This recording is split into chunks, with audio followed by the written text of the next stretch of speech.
पूर्णमिदं पूर्णात् पूर्णमुदच्यते पूर्णस्य पूर्णमादाय पूर्णमेवावशिष्यते। ॐ शान्ति शान्ति शान्तिः। ॐ गुरुर्ब्रह्मा गुरुर्विष्णुर्गुरुर्देवो महेश्वरः गुरुसाक्षात् परं ब्रह्म तस्मै श्रीगुरवे नमः। शङ्करं शङ्कराचार्यं केशवं बादरायणं सूत्रभाष्यकृतौ वन्दे भगवन्तौ पुनः पुनः। ईश्वरो गुरुरात्मेति मूर्तिभेदविभागिने व्योमवद्व्याप्तदेहाय दक्षिणामूर्तये नमः। सदाशिवसमारम्भां शङ्कराचार्यमध्यमाम् अस्मदाचार्यपर्यन्तां वन्दे गुरुपरम्पराम्। ॐ यो ब्रह्माणं विदधाति पूर्वं यो वै वेदांश्च प्रहिणोति तस्मै तं हदेवमात्मबुद्धिप्रकाशं मुमुक्षुर्वै शरणमहं प्रपद्ये। ॐ शान्ति शान्ति शान्तिः। ॐ असतो मा सद्गमय तमसो मा ज्योतिर्गमय मृत्योर्मामृतं गमय। ॐ शान्ति शान्ति शान्तिः।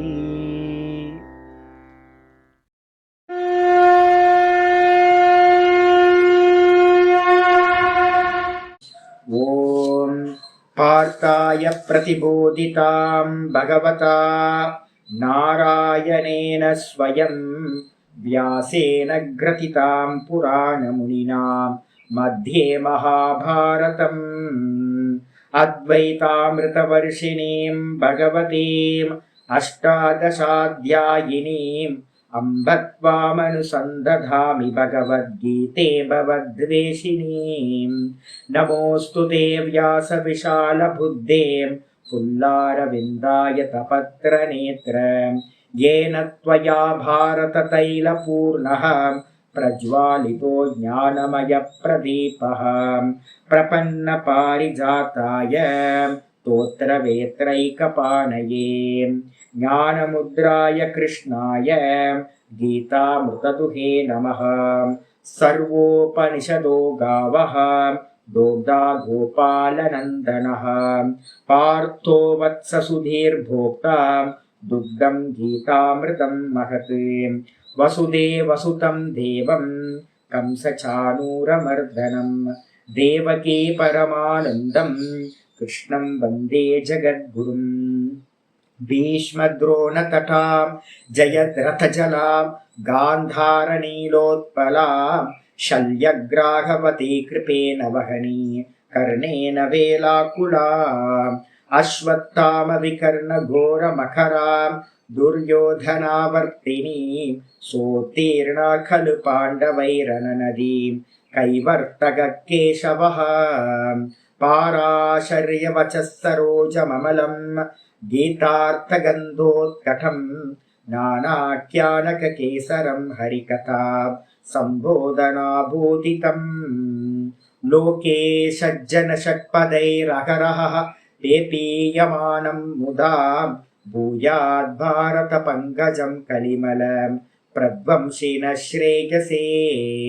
मूकं करोति वाचालं पङ्गुं लङ्घयते गिरिं यत्कृपातमहं वन्दे परमानन्दमाधवम्। यं ब्रह्मा वरुणेन्द्ररुद्रमरुतः स्तुन्वन्ति दिव्यैस्तवैः वेदैः साङ्गपदक्रमोपनिषदैः गायन्ति यं सामगाः ध्यानावस्थिततद्गतेन मनसा पश्यन्ति यं योगिनः यस्यान्तं न विदुः सुरासुरगणाः। देवाय तस्मै नमः देवाय तस्मै नमः। ॐ श्रीकृष्णाय परमात्मने नमः। श्रीकृष्ण कृष्ण कृष्ण। ஓம் நாராயண பரோ வியக்தாத் அண்டமவ்யக்த சம்பவம் அண்டஸ்யாந்தஸ்தினி லோகாஹ சப்தத்வீபாச்ச மீதினி. ஓம். நமஸ்காரம். நம்ம பார்த்துக்கிட்டு இருக்கிறது பகவத்கீதையில 4வது சாப்டர் ஞான கர்ம சந்நியாச யோகம். ஞான கர்ம சந்நியாச யோகத்துல 21வது ஸ்லோகம் பார்த்து முடிச்சிருக்கோம். நிராசீரியத சித்தாத்மா த்யக்த சர்வ பரிகிரஹ ஷாரீரம் கேவலம் கர்ம குர்வனாப்னோதி கில்பிஷம். அந்த ஸ்லோகம் பார்த்தீங்கன்னா ஏற்கனவே நம்ம பார்த்துக்கோம். பரமவம்ச பரிவிராஜகனா இருக்கக்கூடிய சன்னியாசிக்கு ஒருத்தர் 20வது ஸ்லோகத்துல சொல்லப்பட்டவர் வீட்டுல இருக்கார். ஏதோ ஒரு நிமித்தம், என்ன நிமித்தம் இருக்கலாம்? அப்பா அம்மா வயசானவங்களா இருக்கலாம், பார்த்துக்கிறதுக்கு ஆள் இல்லாம இருக்கலாம். இல்ல கிரகஸ்தாசிரமத்துல இருக்கிறவங்களே பார்த்தீங்கன்னா ஹஸ்பண்டு ஒய்ஃப் தனித்தனியா இருப்பாங்க. 2 பேரும் ஒருத்தரை சார்ந்து இருக்க வேண்டியதா இருக்கும், விட்டுட்டு போக முடியாம இருக்கும். ஸ்திரீகள் நிறைய பேர் இருக்கீங்க. ஸ்திரீகள் பார்த்தீங்க அப்படின்னா சன்னியாசம் எடுத்துக்கிறதுக்கு ஸ்திரீகளுக்கு சாஸ்திரத்துல இடம் கொடுக்கல, இப்ப இருக்கு. ஆனா பார்த்தீங்கன்னா வைதிக முறைப்படி ஸ்திரீகளுக்கு பார்த்தீங்க அப்படின்னா சன்னியாச விதி இல்லை. அப்ப அதனால பார்த்தீங்கன்னா ஸ்திரீகள் என்ன பண்ணணும் அப்படின்னு மனுஸ்மிருதியில இருந்து ஸ்மிருதிகள் சொல்லுது. ஒண்ணு பார்த்தீங்க அப்படின்னா கணவன் இல்லை அப்படின்னா அவங்க என்ன பண்ணணும், கணவன் பார்த்தீங்கன்னா சன்னியாசம் போடுறாரு வச்சுங்க. அப்ப என்ன பண்ணுவாங்க, ஸ்திரீகள் என்ன பண்றாங்க, தன்னுடைய பெரிய பையன் வீட்டுல இருக்கணும் அப்படின்னு ஒரு விதி வச்சிருக்கு. இல்லை அப்படின்னா பையன் இல்லை, குழந்தைங்க இல்லை அப்படின்னா தன்னுடைய மூத்த சகோதரனோட வீட்டுல இருக்கணும் அப்படின்னு இருக்கு. அப்ப தனிச்சு இருக்கக்கூடாது அப்படின்றது அவங்களுக்கு விதியா வச்சிருக்கு. ஸோ அப்போ ஞானத்தோடு இருக்காங்களே சுவாமி, என்ன பண்றது? ஸ்திரீகள் நிறைய பேர் பார்த்தீங்கன்னா இப்ப ஞான அபியாசத்துல நிறைய பேர் ஈடுபட்டு இருக்காங்க. அப்ப ஞான அபியாசத்துல இருக்கிறவங்க என்ன பண்ணணும் அப்படின்னு கேட்டீங்கன்னா வீட்டுல வேற வழி இல்லை, வீட்டுலதான் இருந்துக்கணும். டிபெண்டன்சி இருக்கு. இப்ப சன்னியாசிகளா இருக்கும் அப்படின்னா எங்க வேணாலும் படுத்துடலாம், என்ன வேணா பண்ணலாம், எங்க வேணாலும் போகலாம். இந்த ஸ்திரீ சரீரம் கிடைச்சிருச்சு அப்படின்னா ரொம்ப கஷ்டம். இந்த விஷயத்துல பரிவிராஜகம் பார்த்தீங்கன்னா ஸ்திரீகளுக்கு சொல்லப்படவில்லை. அதே மாதிரி பார்த்தீங்கன்னா ஏதோ ஒரு ரோகம் கூட இருக்கலாம், ஏதோ ஒரு மருந்து சாப்பிடணும், பிபி இருக்கு, சுகர் இருக்கு, அதெல்லாம் இருக்கு, ஞானம் இருக்கு.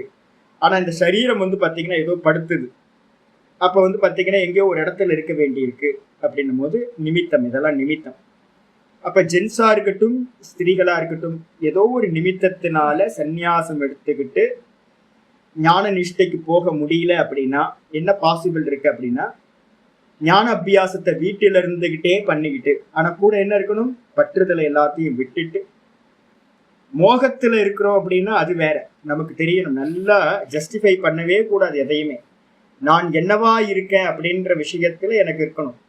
குழந்தை குட்டிங்க மேல நமக்கு உண்மையிலேயே பாசம் இருக்கா, இல்ல ரோலா நம்ம பண்றோமா, இது எல்லாம் சொப்பனம்னு பாக்குறோமா, இல்ல பாத்தீங்க அப்படின்னா வாஸ்தவம்னு பார்த்து மோகத்துல இருக்கிறோமா, இது நல்லா தெரிஞ்சுக்கிட்டு சாஸ்திரத்துல சொன்ன மாதிரி என்ன பண்ணணும், எல்லா கர்மத்திலையும் பற்றுதலை விட்டுட்டு கர்ம பலன் எதையுமே யோசிக்காம கர்ம பலன்ல இருக்கக்கூடிய பற்றுதலையும் விட்டுட்டு அந்த கிரகஸ்தாசிரமத்துல என்ன ரோல் இருக்கோ அந்த ரோலை இருந்துகிட்டே பாத்தீங்கன்னா மெதுவா மெதுவா மெதுவா ஆவர்த்தி பண்றதுன்னு பேர். இந்த ஞானத்தை பாத்தீங்கன்னா திரும்ப திரும்ப திரும்ப சிரவணம் மனனம் நிதித்தியாசனத்தையே திரும்ப திரும்ப பண்ணிட்டு இருக்காரு. இது பாத்தீங்கன்னா ஒரு கேட்டகரி. இப்ப நிறைய பேர் நம்ம பாத்தீங்கன்னா அது மாதிரி சூழ்நிலையில நிறைய பேர் இருப்போம் இப்போதைக்கு இருக்கிறது. இதுல கொஞ்சம் பேருக்கு பாத்தீங்கன்னா ஒரு 1000 பேர் பாடம் படிக்கிறாங்கன்னா அதுல ஒரு 2 பேருக்கு பாத்தீங்கன்னா எல்லாத்தையும் தியாகம் பண்ணிட்டு போறதுக்கான ஒரு வைராக்கியமும் இல்ல பாத்தீங்கன்னா ஒரு சூழ்நிலையும் அவங்களுக்கு அமைஞ்சிருக்குன்னு வச்சுங்க.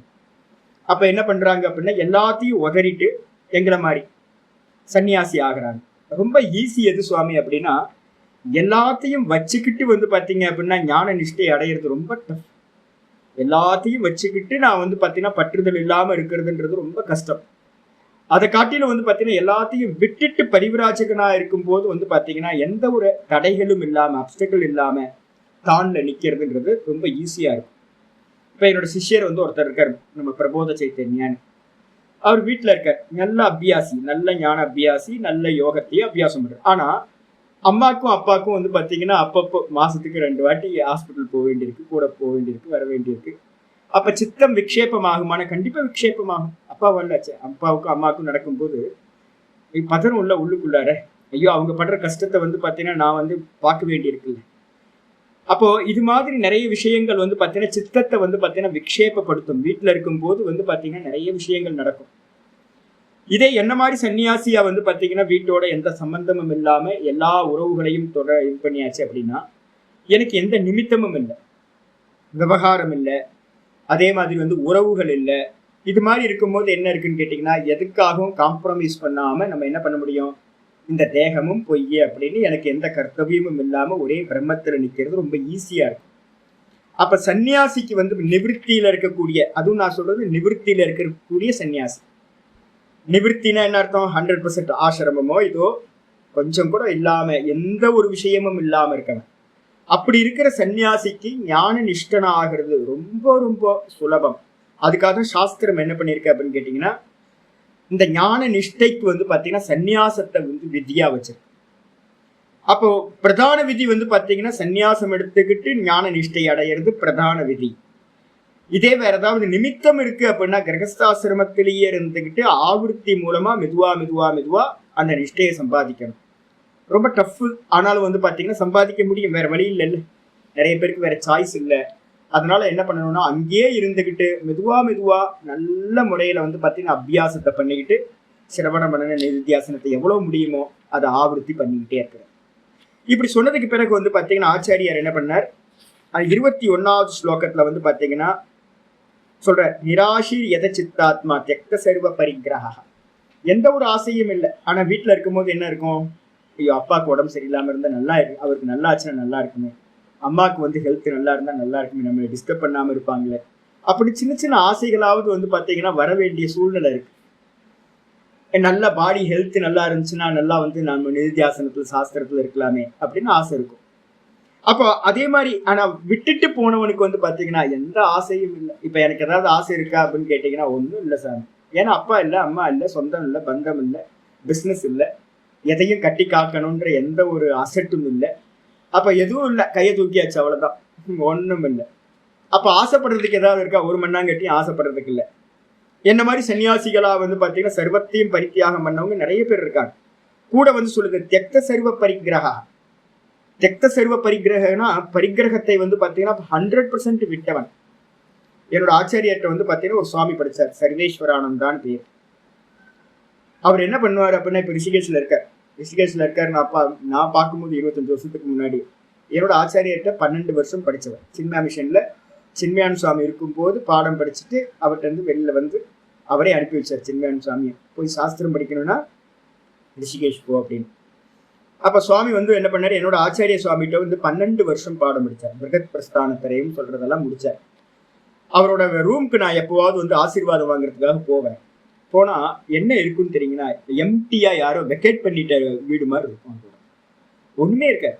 ரூம்ல வந்து பாத்தீங்கன்னா ஒன்னும் இருக்காது. ஒரு பிக்ஷா பாத்திரம் இருக்கும், ஒரு கயிறு தொங்க போட்டிருக்கும், அந்த கயிற்றுல வந்து பாத்தீங்கன்னா ஒரு வேஷ்டி மடிச்சு தொங்க இருக்கும். இவர் கட்டியிருக்கிற ஒரு வேஷ்டி அது இதுல வந்து கொடியில ஒரு வேட்டி காய போட்டிருக்கும். ஒரே ஒரு கமண்டலம் இருக்கும். எதுக்கு அப்படின்னா பிக்ஷா பாத்திரம். ஒரு பாய் கிடக்கும், அந்த பாய் மடிச்சு வச்சிருக்கும். இவ்வளவுதான், வேற எதுவுமே இருக்காது. என்னடா அது மனுஷன் இப்படி இருக்காரு அப்படின்னு இருக்கும். என்னன்னு கேட்டீங்கன்னா எந்த விஷயத்தையும் மெயின்டெனன்ஸ் இருக்கா? 0 மெயின்டெனன்ஸ். அவர் எப்போ போனாலும் வந்து பாத்தீங்கன்னா எப்படி இருப்பாரு அப்படின்னு கேட்டீங்கன்னா வெறுமனே கண்ணை மூடி உட்கார்ந்து இருப்பார். நம்ம வெளியிலேயே இந்த மொஸ்கிட்டோ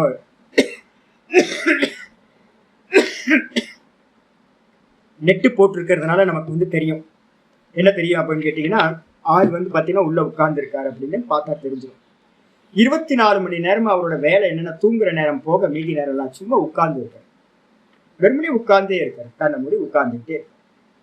வேற எந்த விஷயமும் வந்து பாத்தீங்கன்னா இல்லவே இல்லை. என்ன காரணம் அப்படின்னு கேட்டீங்கன்னா மெயின்டெனன்ஸ் 0.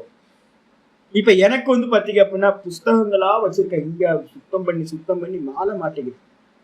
எல்லாத்தையும் மெயின்டெனன்ஸ் பண்ண வேண்டியிருக்கு. அவரை பார்க்கும்போது எனக்கு வந்து பொறாமையா இருக்கு. என்னன்னு கேட்டீங்கன்னா எந்த மெயின்டெனன்ஸும் இல்லை, வெறுமனே ஒரே ஒரு வஸ்திரம் மட்டும்தான், வேற எதுவும். அப்ப ஆட்கள் வந்து பாத்தீங்கன்னா இந்தியா ஃபுல்லா வந்து பாத்தீங்கன்னா நிறைய இடத்துல வந்து பாத்தீங்கன்னா சாதுக்கள் வந்து பாத்தீங்கன்னா சர்வ பரிகிரகத்தையும் விட்டுட்டு எல்லா பரிகிரகத்தையும் விட்டுட்டு அப்ப என்ன பண்றாங்க? ஷாரீரம் கேவலம் கர்மம். வெறும் சரீரம் நிக்கிறதுக்காக என்ன பண்ணுவாங்க அப்படின்னு கேட்டீங்கன்னா பிக்ஷவாகி போய் நிற்பாங்க. அவரை பார்த்தீங்க அப்படின்னா கொஞ்சம் படிச்சவங்களுக்கே அகங்காரம் அவ்வளவு இருக்கும். ஆனா அந்த சுவாமி, நான் சொல்ற சுவாமிக்கு வந்து பார்த்தீங்க அப்படின்னா பார்த்தீங்கன்னா பிச்சைக்கார மாதிரியே தான் இருப்பார். இவ்வளவு பண்டிதரா அப்படின்னு யோசிக்கவே முடியாது. அந்த அளவு ஞானம் இருக்கும். ஆனா வந்து பாத்தீங்கன்னா சாதாரணமா வந்து பாத்தீங்கன்னா போய் கியூல நின்று பிக்ஷை வாங்கிட்டு பார்த்தா தெரியவே தெரியாது. ஒரு அழு வஸ்திரம் வந்து பாத்தீங்கன்னா நெஞ்சு போன வஸ்திரமா இருக்கும். பெரிய நல்ல வஸ்திரங்களும் இருக்காது, நல்ல செப்பலோ இதோ எதுவுமே இருக்காது. சாதாரணமா போய் சாதாரணமா ரிஷிகேஷ்ல பாத்தீங்கன்னா நிறைய படிச்சவங்க வந்து பாத்தீங்கன்னா இன்னும் சாதுக்கள் அப்படிதான் ஹரித்வார்ல ரிஷிகேஷ்ல இருக்காங்க. அடையாளமே தெரியாது. எதுக்காக ஜீவனம் அப்படின்னா வெறுமனே நிஷ்டைக்காக சரீரத்தை தக்க வைக்கிறதுக்கு என்ன உண்டோ அந்த பிக்ஷாடனம் மட்டும் பண்ணிக்கிட்டு வேற எதுவும் இருக்காது. இதுதான் சொல்லுது ஷாரீரம் கேவலம் கர்மம். வெறும் சரீரம் நிக்கிறதுக்கான கர்மத்தை பண்ணிக்கிட்டு இருக்கிறவங்க அவங்க பண்ற கர்மத்தினால வந்து பாத்தீங்கன்னா குருவன் அப்பி ந ஆப்னோதி கேள்விஷம். அவங்க கர்மத்தை பண்ணாலும் கூட பிக்ஷாடனாதி கர்மங்கள் பண்ணாலும் கூட அவர்கள் வந்து பாத்தீங்கன்னா பந்தப்படுவதில்லை. மெதுவா மெதுவா மெதுவா ஞான நிஷ்டை நல்ல ஸ்திரமாயிடும். ஆயிடுச்சு அப்படின்னா இந்த சம்சாரத்துல இருந்து விடுபடுகிறார்கள். இதுக்கப்புறம் வந்து பாத்தீங்கன்னா 22வது ஸ்லோகம் ஆச்சாரியர் ஆரம்பிக்கிறார். இதுவும் வந்து பாத்தீங்க அப்படின்னா அந்த பரிவிராஜக சன்னியாசி ஞான நிஷ்டனுக்காக சொல்லப்பட்டது. வந்து தெக்த சர்வ பரிகிரகசிய யதேஹே அவதாரிக்கா ஒரு பாஷ்யம் இருக்கு 22வதுக்கு மேல.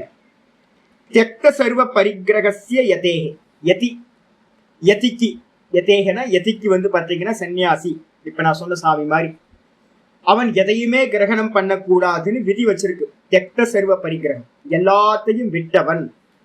அவனுக்கு வந்து பாத்தீங்கன்னா அன்னாதேகே ஷரீரஸ்திதி ஹேத்தோஹோ அன்னம் முதலியவைகள் என்ன மினிமம் வந்து பாத்தீங்கன்னா ஃபுட்டு மட்டும்தான். கிழிஞ்சு போச்சுன்னா துணி, கிழிஞ்சு போச்சுன்னா துணி வாங்கி தரது. நான் ரிஷிக்கு இங்க திருவண்ணாமலையில பாத்துக்கிட்டு இருக்கேன். 2 நாளுக்கு முன்னாடி கூட ஒருத்தரை பார்த்து சுவாமி துணி ரொம்ப கிழிஞ்சு போச்சு சுவாமி, துணி போட்டுக்கலாமே. இருக்கட்டும் சுவாமி, போதும் இது போதும் அப்படிங்கிற. அப்ப சன்னியாசிகள் வந்து பாத்தீங்கன்னா நல்ல விரக்தர்கள்லாம் இன்னும் கூட இருக்காங்க. ஏதாவது வேணுமா சுவாமி? ஒண்ணும் வேணாம் சுவாமின்னு சொல்ற நிறைய சன்னியாசிகள் இங்க திருவண்ணாமலையில இருக்காங்க. அப்ப என்ன அர்த்தம் கேட்டீங்கன்னா வேற என்ன இருக்கு அப்படின்னா போஜனம் போதும், வெறும் உணவு மட்டும். அந்த உணவு சரீர ஸ்திதி ஹேத்தோவ சரீரம் நிக்கிறதுக்காக ஜீவிக்கிறதுக்காக மட்டும் பரிகிரகசிய அபாவாத். அப்ப வந்து சர்வ பரிகிரகம் அப்படின்னும் போது எல்லாத்தையும் விட்டவன் அப்படின்னா உணவையும் விட்டவன் ஆயிடுவானே. அப்படின்னா அதுக்காக வந்து பாத்தீங்கன்னா யாச்சனாதினா சரீரஸ்தித கர்த்தவியதாயாம் பிராப்தாயாம் எல்லாத்தையும் விட்டாச்சு. ஆனா வந்து பாத்தீங்கன்னா சரீரம் நிக்கிறதுக்காக மட்டும் யாச்சனம். யாச்சனம்ன்றதுக்கு அர்த்தம் என்னது? காசு இல்லை.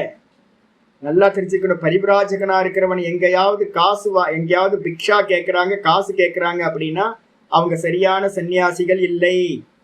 ஏன்னா தெருவில் இறங்கினதுக்கு பிறகு இந்த சரீரத்தை நிக்க வைக்கிறதுக்கு வெறும் பிக்ஷா மட்டும் போதும், உணவு மட்டும்தான் அவனுக்கு யாச்சனம் பண்றதுக்கு பரிவிராஜக விதி வச்சிருக்கு. காசு கேட்க கூடாது, காசு தொடர்றதுக்கு அவசியம் இருக்கவே இருக்காது, உணவு மாத்திரம்தான். அந்த உணவையும் கூட வந்து பாத்தீங்கன்னா யாச்சனாதீனா யாச்சனம் பண்ணணும். 5 வீடு 7 வீடு 9 வீடு அப்படின்னு மதுகரி பிக்ஷா வச்சிருக்கு. அந்த மதுகரி பிக்ஷாவை எடுத்துக்கிட்டு சரீரஸ்திதவ் சரீரம் நிக்கிறதுக்காக கர்த்தவியதாயாம் பிராப்தாயாம் அது அவசியம் செய்யணும். ஏன்னா சரீரம் நிக்கணுமே. எதுக்கு சரீரம் நிக்கணும்? நிஷ்டையை அடையணும்ல. ஐத்திரேய பாஷ்யத்துல வந்து பாத்தீங்கன்னா சம்பந்த பாஷ்யத்துல ஆச்சாரியர் ரொம்ப தெளிவா சொல்றார். இவன் என்ன பண்ணுவான்? ஏகாந்தத்துல இருந்துகிட்டு வந்து பாத்தீங்கன்னா அகம்னு நிஷ்டைய அதிகப்படுத்திக்கிட்டு இருப்பான். பசிக்கும் போது தேகத்தோட பிரஜைக்கு வந்து தெருவுக்குள்ளார ஊருக்குள்ளார வந்து என்ன பண்ணுவான்? பிக்ஷை எடுப்பான், சாப்பிடுவான். சாப்பிட்டு என்ன பண்ணுவான்? திரும்ப அதே இடத்துக்கு போய் உட்கார்ந்துருவான். எப்ப திரும்ப பசிக்குதோ, டைமுக்குலாம் இல்லை, எப்ப பசிக்குதோ அப்ப வந்து பாத்தீங்கன்னா சரீரத்துக்கு வா. அதுக்கப்புறம் பசி தீர்ந்ததுக்கு பிறகு சரீரத்திலிருந்து சொரூபத்துக்கு வந்து சொரூபத்திலேயே நிக்கிறது. அகம்ன்ற ஸ்புரணத்துல நிக்கிறது. இந்த விதமா வந்து பாத்தீங்கன்னா அந்த பிக்ஷை எடுக்க வேண்டியது அவசியமா இருக்கு சரீரம் நிக்கிறதுக்காக. அதனால வந்து பாத்தீங்கன்னா என்ன சொல்லுதுன்னா போதாயன ஸ்ருதி வந்து பாத்தீங்கன்னா ரொம்ப அருமையான ஸ்மிருதி சொல்லப்பட்டிருக்கு. அயாச்சித அசங்கிருப்தம் உபபன்னம் எதிர்ச்சையா அப்படின்னு ஒரு அருமையான ஒரு ஸ்லோகம் சொல்லப்பட்டிருக்கு. போதாயன ஸ்மிருதியில வந்து பாத்தீங்கன்னா இது இருக்கு. அயாச்சிதம் அப்படின்னா என்ன அர்த்தம் அப்படின்னு கேட்டீங்கன்னா யாச்சனை கேட்காமல். நான் ரமண பகவான்கிட்ட சொல்லியிருக்கேன் பாத்தீங்களா, தெருவுக்கு நடுவுல போய் கை தட்டுற இது மாதிரி வந்து பாத்தீங்கன்னா யாராவது கொடுத்தா மட்டும் சாப்பிட்றது. இப்ப நான் வந்து பாத்தீங்கன்னா நர்மதா பரிக்கிரமம் பண்ணும்போது இதெல்லாம் நான் படிச்சிருக்கேன். நான் கீதா வந்து வச்சுக்கிட்டே இருந்தேன் நர்மதா பரிக்கிரமம் போறதுக்கு முன்னாடி. நல்லா வந்து பாத்தீங்கன்னா கீதையை திரும்ப திரும்ப திரும்ப மனனம் பண்ணிட்டு இருந்தேன். இதெல்லாம் எனக்கு நல்ல மெமரியில இருக்கிறது, என்னோட ஆச்சரியர் சொல்லி கொடுத்ததுனால. அப்ப நர்மதா பரிக்கிரமம் போகும்போதே நான் என்ன பண்ணேன்னு கேட்டீங்கன்னா, ஆரம்பத்திலேயே சங்கல்பம் பண்ணிட்டேன். என்னன்னு கேட்டீங்கன்னா, இந்த இந்த யாத்திரா முடிகிற வரைக்கும், பரிக்கிரமா பிரதட்சணம் முடிகிற வரைக்கும் அயாச்சிதமா நான் இருக்கிறேன் அப்படின்னு ஒரு சங்கல்பம் நர்மதாவுக்கு முன்னாடி நான் பண்ணிட்டேன். அதுக்கப்புறம் வந்து பாத்தீங்க அப்படின்னா எந்த இடத்துலையும் நான் வந்து பாத்தீங்கன்னா 11 மாசம் வந்து நர்மதா பரிக்கிரமம் பண்ணியிருக்கேன். அது இல்லாம கொஞ்சம் டைம், ஒரு ஆல்மோஸ்ட் ஒரு 15 மாசம், 1.5 வருஷம் வச்சுக்கலாம், ஆல்மோஸ்ட் 1.5 வருஷம். அந்த காலத்துல வந்து பாத்தீங்க அப்படின்னா அயாச்சிதம். அயாச்சிதம் அப்படின்னா என்ன அர்த்தம்?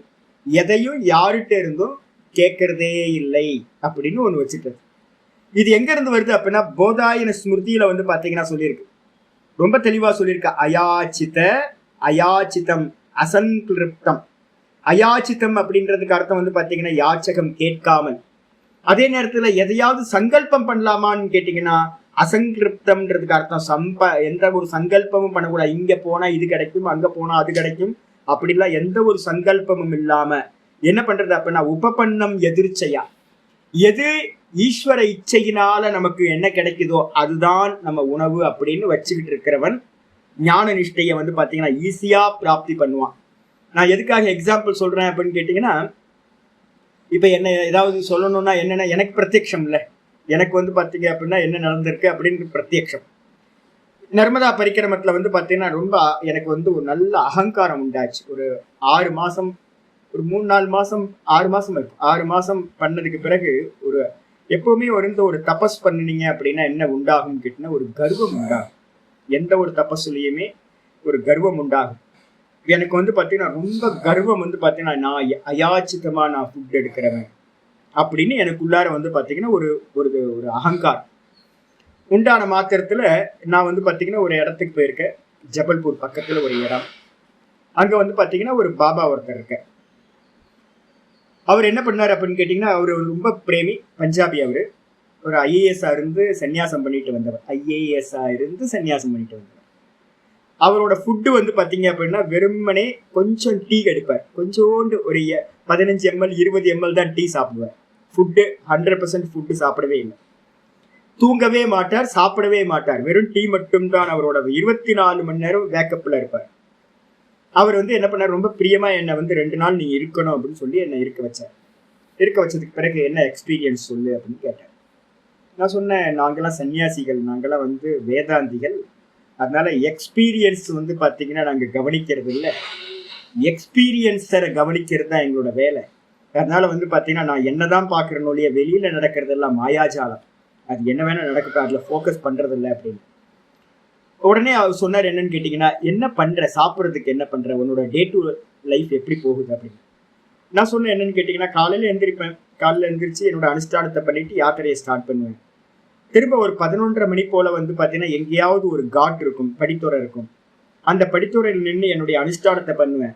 அந்த இடத்துல யாராவது பார்த்து சுவாமிக்கு ஏதாவது சுவாமி ஏதாவது வேணுமான்னு கேட்டா மட்டும் பிக்ஷையை ஸ்வீகாரம் பண்ணுவேன், இல்லை அப்படின்னா கிளம்பிடுவேன். அப்ப அயாச்சிதமான என்னோட விருத்தி வந்து அயாச்சித விருத்தி எனக்கு போயிட்டு இருக்கு அப்படின்னு நான் சொன்னேன். ரொம்ப கர்வம் எனக்கு உள்ளார. அவர் சொன்னாரு, என்ன ஒரு பாக்கண்டியா இருக்கு நீ அப்படின்னு. பாக்கண்டின்னா என்ன, வேஷதாரி அப்படின்னு அர்த்தம். எனக்கு ஒரு உள்ளுக்குள்ளார அப்படியே ஒரு கம்பனம் ஆயிப்போச்சு அவர் சொன்ன மாத்திரத்துல. வேஷதாரியா, என்ன வேஷதாரி? அவர் சொன்னாரு, யார்கிட்டையும் கேட்க மாட்டேன்னு உனக்கு இருக்கு அப்படின்னா அயாச்சித்தம் அப்படின்னா, நீ எதுக்கு வந்து பாத்தீங்கன்னா ஊருக்குள்ளார இருக்கிற படித்துறையில போய் உட்காரணும்? 2 ஊருக்கு நடுவுல எங்கேயாவது இருந்து உன்னோட அனுஷ்டானத்தை பண்ணிட்டு ஸ்நானம் பண்ணிட்டு அனுஷ்டானம் பண்ணிட்டு கிளம்ப வேண்டியது என்ன? ஒரு சன்னியாசி வந்து பாத்தீங்க அப்படின்னா ஒரு படித்துறையில இருந்து, அதுவும் அந்த நர்மதா கரை ஃபுல்லா தார்மீகமான ஆட்கள், நல்ல தர்மிகள் இருக்க இடம். நீங்க வந்து போய் படித்துறையில இருந்தீங்க அப்படின்னா ஒரு அனுஷ்டானத்தை பண்ணிட்டு உட்கார்ந்துருக்கீங்க அப்படின்னா வர பக்தர்கள் யாராவது வருவாங்க, என்ன பண்ணுவாங்க, ஐயோ சாமி ஒருத்தர் உட்கார்ந்துருக்காருன்னு கேட்கதான் செய்வான். அப்ப நீ என்ன பண்ணிருக்க அப்படின்னா இன்டைரக்டா பிளான் பண்ணிருக்க, எங்க போனா உனக்கு ஃபுட்டு கிடைக்குமோ அங்க போய் வந்து பாத்தீங்கன்னா நின்றுட்டு இருக்க. இப்ப நான் காலையில போவேன், காலையில போகும்போது ஒரு டீ ஷாப்புக்கு போவேன், அங்க ஒரு சன்னியாசி வந்து பாத்தீங்கன்னா நிப்பார், கொண்டு வந்து யார்ட்டையும் கேட்க மாட்டேன், அப்படி நின்றுகிட்டே இருப்பார். நின்றுகிட்டே இருக்கும் போது நம்மளா என்ன பண்ணுவோம், சாமி டீ வேணுமா அப்படின்னு வாங்கி கொடுப்போம். அவர் கேட்கல, ஆனா அவர் பிளான் பாருங்க, அங்க போய் நின்னா கிடைக்கும் அப்படின்னு அவருக்கு தெரியும். அதே மாதிரி நானும் என்ன பண்ணிருக்கேன், படித்துறையில போய் நின்றுருக்கேன். அந்த இடத்துல யாரோ ஒரு பக்தர்கள் யாரோ வருவாங்க, தர்மிகள் வந்து பாத்தீங்கன்னா சுவாமி சாப்பிடுறீங்களான்னு கேட்பாங்க. அப்ப இன்டைரக்டா கேட்டது தானே அது.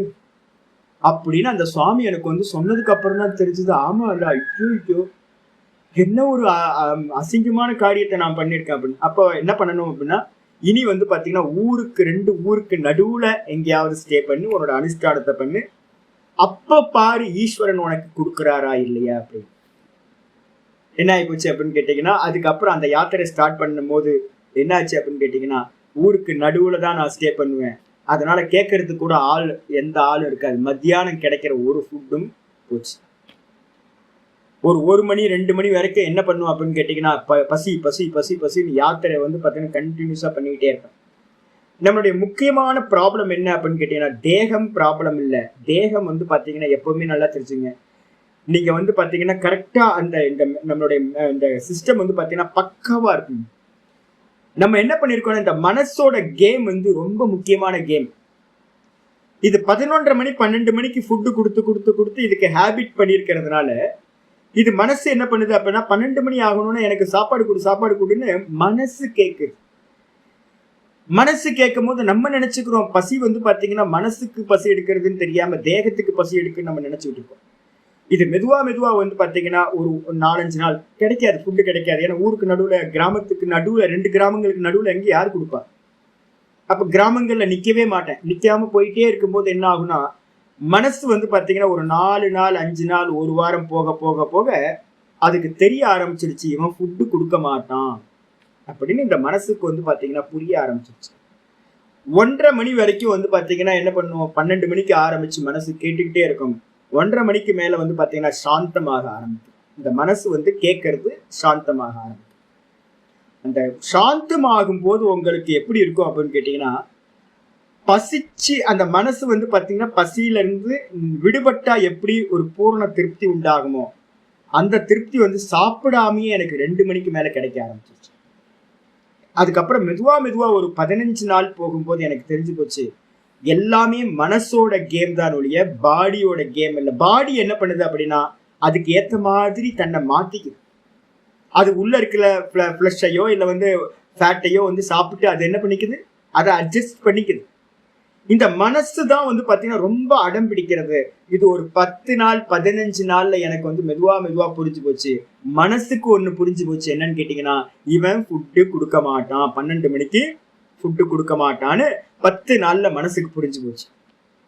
இவன் எப்ப ஃபுட்டு கொடுப்பானோ அப்பதான் நம்ம சாப்பிடணும், நமக்கு நம்ம கேட்கிற டைமுக்கு ஃபுட்டு கிடைக்காதுன்னு இந்த மனசுக்கு புரிஞ்சதுக்கு அப்புறம் சூப்பருங்க, ரொம்ப அற்புதமா இருக்கும். என்ன காரணம், நீங்க எப்ப வேணா கொடுக்கலாம் ஃபுட், அதுக்கு எப்ப கிடைக்குதோ அப்ப கொடுத்தா போதும். மனசு வந்து பாத்தீங்கன்னா எந்த ட்ரபிளும் பண்ணாம சொஸ்தமா இருக்கும்.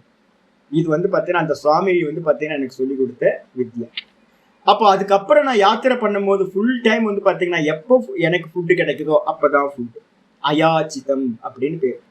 யார்கிட்டையும் எந்த ஒரு இதுவும் இல்லை. அப்ப இங்க ஆச்சாரியர் வந்து போதாயன சுமத்தியில வந்து சொல்றது என்னன்னா, அயாச்சிதம் இருக்கணும், கூட வந்து அசங்கிருப்தம் அப்படின்னா என்ன அர்த்தம், 2 அர்த்தம் இருக்கு. இங்க சங்கல்பம் இல்லாமல் அப்படின்னு அர்த்தம் எடுக்கணும். இப்ப நான் ஊருக்கு நடுவுல இருக்கும்போது வந்து பாத்தீங்கன்னா அந்த கிராமத்துல போய் தங்குறேன் அப்படின்னா சங்கல்பத்தோட தான் தங்குறேன், அங்க போனா ஃபுட்டு கிடைக்கும் அப்படின்னு. அதுக்கப்புறம் சேஞ்ச் ஆயிடுச்சு, என்னன்னு கேட்டீங்கன்னா சங்கல்பமும் இல்லை, இங்க போனா ஃபுட்டு கிடைக்கும் அப்படின்னு அங்கேயும் அதையும் போறதில்லை. அப்ப என்ன அர்த்தம்னு கேட்டீங்கன்னா, எதேச்சையா வந்து பாத்தீங்கன்னா ஈஸ்வரன் என்ன கொடுக்கிறாரோ அதுதான் வந்து பாத்தீங்கன்னா பிராரப்தம். அப்ப வந்து பாத்தீங்கன்னா இப்போ உங்களுக்கு முன்னாடி பாடம் எடுத்துட்டு இருக்கேன், செத்தா போயிட்டு இல்ல யாத்திரை கம்ப்ளீட் பண்ணியிருக்கேன், நல்லா கம்ப்ளீட் பண்ணியிருக்கேன். அப்ப என்ன அர்த்தம் ஆகுதுன்னு கேட்டீங்கன்னா, இங்க போதாயன ஸ்மிருதியில சொன்ன மாதிரியே எதிர்ச்சான்னு பேரு. எதிர்ச்சான்றதுக்கு அர்த்தம் என்னன்னு கேட்டீங்கன்னா, 3 விதமான பிராரப்தத்தை சாஸ்திரம் சொல்லுது. ஒண்ணு வந்து பாத்தீங்கன்னா ஸ்வ இச்சா பிராரப்தம். பிராரப்தத்துல வந்து 3 விதமான பிராரப்தம். ஸ்வ இச்சா பிராரப்தம் அப்படின்னா எனக்கு தேவையானது நான் இன்னைக்கு சமைச்சு சாப்பிட்டுக்க முடியும், என் இச்சைப்படி. பன்னீர் பட்டர் மசாலாவோ இல்லை வந்து பாத்தீங்கன்னா அடை அவியலோ எனக்கு வந்து பாத்தீங்கன்னா பிளான் பண்ணி எதையாவது நான் சமைச்சு சாப்பிட்டுக்கலாம். இதே நேரத்துல வந்து பர இச்சா பிராரப்தம்னு ஒண்ணு. பர இச்சா பிராரப்தம் என்னது, எனக்கு இச்சை இல்லை, ஆனா என்னை சுத்தி இருக்கிறவங்களோட இச்சையினால நான் வந்து அதை பண்றேன். அது மாதிரி பண்றது வந்து பாத்தீங்க அப்படின்னா பர இச்சா, மற்றவங்களோட இச்சையினால ஒன்ன பண்ண வேண்டியிருக்கு. நிறைய காரியம் அப்படித்தானே பண்றோம். எல்லா காரியமும் உங்களுக்கு இச்சைப்பட்டு நீங்க பண்ணலையே, உங்களுடைய குழந்தைங்க, உங்களுடைய ஹஸ்பண்ட் ஒய்ஃபு யாரும் ஆசைப்பட்டாங்க, அதனால நீங்க பண்ண வேண்டியிருக்கு. இதுக்கு பேர் பரைச்சா பிராரப்தம். அதுல சுகம் கிடைக்கலாம், இல்ல பாத்தீங்கன்னா துக்கம் கிடைக்கலாம். ஸ்வ இச்ச பிராரப்தத்திலையும் சுகம் கிடைக்கலாம், துக்கம் கிடைக்கலாம். இதுக்கப்புறம் மூணாவதா ஒண்ணு இருக்கு. என்னன்னு கேட்டீங்கன்னா, சன்னியாசிக்கு பரிவிராஜகமா இருக்கிறவனுக்கு, ஞான நிஷ்டனுக்கு சொல்லப்பட்டிருக்கு. என்னன்னு கேட்டீங்கன்னா எதிர்ச்சா. அதுக்கு என்ன பேரு அப்படின்னா எதிர்ச்சா பிராரப்தம் அப்படின்னு பேரு. அதுக்கு இன்னொரு பேரு அனிச்சா பிராரப்தம்னு பேரு. எதிர்ச்சா பிராரப்தம் இல்லைன்னா அனிச்சா பிராரப்தம். அது எது அப்படின்னு கேட்டீங்கன்னா, ஈஸ்வரன் டைரக்டா ஈஸ்வரன் மட்டும் கனெக்ட் ஆயிருக்கான். உங்களோட ஸ்வ இச்சையும் இல்லை, பர இச்சையும் இல்லை. அதே நேரத்துல ஈஸ்வரன் பிராரப்தப்படி என்ன இருக்கோ அதை கொடுக்கறது மட்டும்தான் இருக்கு. அதுக்கு பேரு அனிச்சா பிராரப்தம்னு பேர். பரிவிராஜகனா இருக்கிறவனுக்கு சொல்லப்பட்டது இதுதான். இப்படி இருக்கும்போது பாத்தீங்கன்னா, தனக்குன்னு எந்த ஒரு ஆசையும் இல்லாமல் எதையுமே இல்லை. நான் யாத்திரையில பார்த்திருக்கேன். யாத்திரையில சாதுக்கள் என்ன பண்ணுவாங்க அப்படின்னு கேட்டீங்கன்னா, பசிச்சா பாத்தீங்கன்னா ஏதாவது வேணுமே அப்படின்னு வேர்க்கடலை எடுத்து, அப்புறம் வெல்லம், வேர்க்கடலை, பீனட்டையும் வெள்ளத்தையும் எடுத்து மூட்டை கட்டி வச்சிருப்பாங்க. ஏதாவது எது சாப்பிட்றது கிடைக்கலன்னா, இதெல்லாம் எங்களுக்கு பாத்தீங்கன்னா இன்ஜெக்ஷன் பண்ணி வச்சிருக்கு. அடுத்த வேலைக்கு பாத்தீங்கன்னா ஃபுட்டை எடுத்து வைக்கக்கூடாது. இதுதான் முக்கியமான ரூல். அப்ப என்ன அர்த்தம்னு கேட்டீங்கன்னா, அடுத்த வேலை ஃபுட்டு பாத்தீங்கன்னா ஈஸ்வரனா பார்த்து கொடுத்தாதான் உண்டு. இதுக்கு பேர் அனிச்சா பிராரப்தம்னு பேர். இந்த அனிச்சா பிராரப்தத்தோட இத்தியாதினா வச்சனேன அனுஞாத்தம், இந்த மாதிரி போதாயன சுருதியில இருக்கக்கூடிய வச்சனத்து மூலமா அறியப்படுகிறது எதுனா, யதேஹே ஷரீரஸ்திதி ஹேதோஹோ, ஷரீரத்தை நிக்க வைக்கிறதுக்கு மட்டும், அன்னாதேகே பிராப்தி துவாரம், அன்னம் முதலியவைகளை பாத்தீங்கன்னா பிராப்தி பண்றதுக்காக, ஆவிஷ்குருவன் ஆக, அதை பாத்தீங்க அப்படின்னா கண்டவரா மனசுல வச்சுக்கிட்டு ஆச்சாரியர் என்ன பண்றாரு அப்படின்னு கேட்டீங்கன்னா இந்த ஸ்லோகத்தை சொல்கின்றார். என்ன ஸ்லோகம் வந்துருங்க, 22வது ஸ்லோகம். பக்கத்துல ரெஃபரன்ஸ் பாத்தீங்கன்னா 9:22 போட்டுங்க. 9:22 போட்டுக்கிட்டீங்கன்னா ரொம்ப அற்புதமான ஸ்லோகம். நான் சொல்றேன். யதுருச்சாலாப சந்துஷ்டஹ, யதுருச்சாலாப சந்துஷ்டஹ, த்வந்த்வாதீதோ விமத்சரஹ, த்வந்த்வாதீதோ விமத்சரஹ, சமசித்தாவசித்தௌ ச, சமசித்தாவசித்தௌ ச, கிருத்வாபி ந நிபத்யதே, கிருத்வாபி ந நிபத்யதே, யத்ருச்சாலாப சந்துஷ்டஹ, த்வந்த்வாதீதோ விமத்சரஹ, சமசித்தாவசித்தௌ ச, கிருத்வாபி ந நிபத்யதே. எதிர்ச்சா லாப சந்துஷ்டக. எதிர்ச்சன என்னது? அனிச்சா பிராரப்தம். அனிச்சா பிராரப்தத்துப்படி என்ன வருதோ அதுதான். இப்ப நாங்க இருக்கோம், என்னோட சிஷ்யர்கள் இருக்காங்க, நான் இருக்கேன். நானாவது ஏதாவது ஸ்வீகாரம் பண்றேன், ஒரு காரியம் பண்ணிட்டு இருக்கேன். என்னோட சிஷ்யர்கள் பாத்தீங்கன்னா எந்த பிரவருத்தியுமே பண்றது இல்லைங்க பணத்துக்காக. எந்த பிரவருத்தியுமே இல்லை, யார்கிட்டையும் கேட்கவே இல்லை. எனக்கு தெரிஞ்சு யாரும் என்னோட சிஷ்யருக்கு ஒரு 3-4 பேர் சன்னியாசம் கொடுத்து வச்சிருக்கேன். யார்கிட்டையும் கேட்டதில்லை, என்கிட்டயே கேட்டதில்லை, என்கிட்டயே கேட்டதில்லை. நான் தான் கொடுத்தாதான் உண்டு. இப்ப நானும் பாத்தீங்கன்னா 16 வருஷமா பாத்தீங்கன்னா இருக்கேன். யார்கிட்டையும் எதுவும் கேட்காம ஜீவனம் போயிட்டு இருக்கு. அயாச்சிதம். என்ன முக்கியமா அப்படின்னு கேட்டீங்கன்னா, நமக்கு தெரியும் என்னன்னு கேட்டீங்கன்னா, புதுசா நான் கேட்டேன் அப்படின்னா புது கர்மா ஸ்டார்ட் ஆகும். அந்த கர்மா பாத்தீங்கன்னா என்ன ஆகும், கேட்கறதுக்கு லிமிட்டேஷன் இருக்கா அப்படின்னா, கேட்க ஆரம்பிச்சிட்டோம் அப்படின்னா எல்லாம் கேட்டுக்கிட்டே இருப்போம். நிறைய பேம்லெட்டா போட்டு நான் அதை பண்றேன், இதை பண்றேன், உங்களுக்கு இதை பணம் கொடுங்க, அதை பணம் கொடுங்க அப்படின்னு எல்லா நிறுவனங்களும் இன்ஸ்டிடியூஷனும் அதான் பண்ணிட்டு இருக்கு. எதையாவது பண்ணிக்கிட்டே இருக்கிறது, பணம் கேட்டுக்கிட்டே இருக்கிறது ஒரு ஹேபிட் ஆயிடும். இதே பாத்தீங்கன்னா போதும், நம்ம பிராரப்தத்துல என்ன வருதோ அது போதும் அப்படின்னு ஒருத்தனுக்கு நல்ல தெளிவான ஒரு ஐடியா இருந்துச்சுன்னா, எனக்கு ஆத்மாவை தான் பிராப்தி பண்ணணும், கர்மத்தை அனுபவிக்கணும் அப்படின்னு ஒருத்தருக்கு முடிவாயிடுச்சுன்னா எதிர்ச்சா லாப சந்துஷ்டகம் வந்துடும். எதிர்ச்சா அப்படின்னு என்ன அர்த்தம்? எதேச்சையா.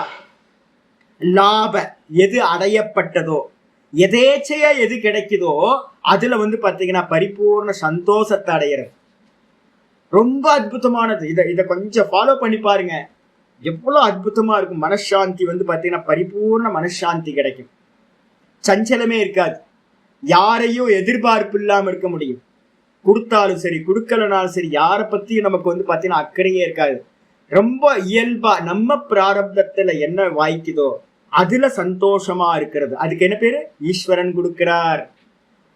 நம்மளா நம்ம பிராரப்தத்தை அமைச்சுக்கல, மற்றவங்களாலையும் அமைச்சுக்கல. என்ன பண்றோம்? ஈஸ்வரன் என்ன கொடுக்கிறாரோ அதுதான். அப்படின்னும் போது பாத்தீங்கன்னா பிரசாத புத்தி, பரிபூர்ண பிரசாத புத்தி வந்துடும். பிராரப்த கர்மத்து மேல மட்டும் டிபெண்ட் பண்ணதா இருக்கும். அதுக்கு பேர் எதிர்ச்சா லாப சந்துஷ்டக.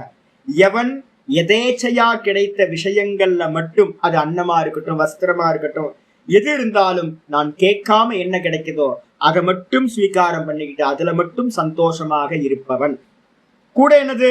துவந்துவாதீதக. துவந்துவாதீதகன்னு என்ன அர்த்தம்? இருமைகளை கடந்தவன். டுவாலிட்டியை பாத்தீங்கன்னா கிராஸ் பண்ணவன். எப்படி சுவாமி கிராஸ் பண்ண முடியும் துவந்துவங்களை? அங்கதான் திரும்பவும் பிராரப்தத்தை கொண்டு வரீங்க.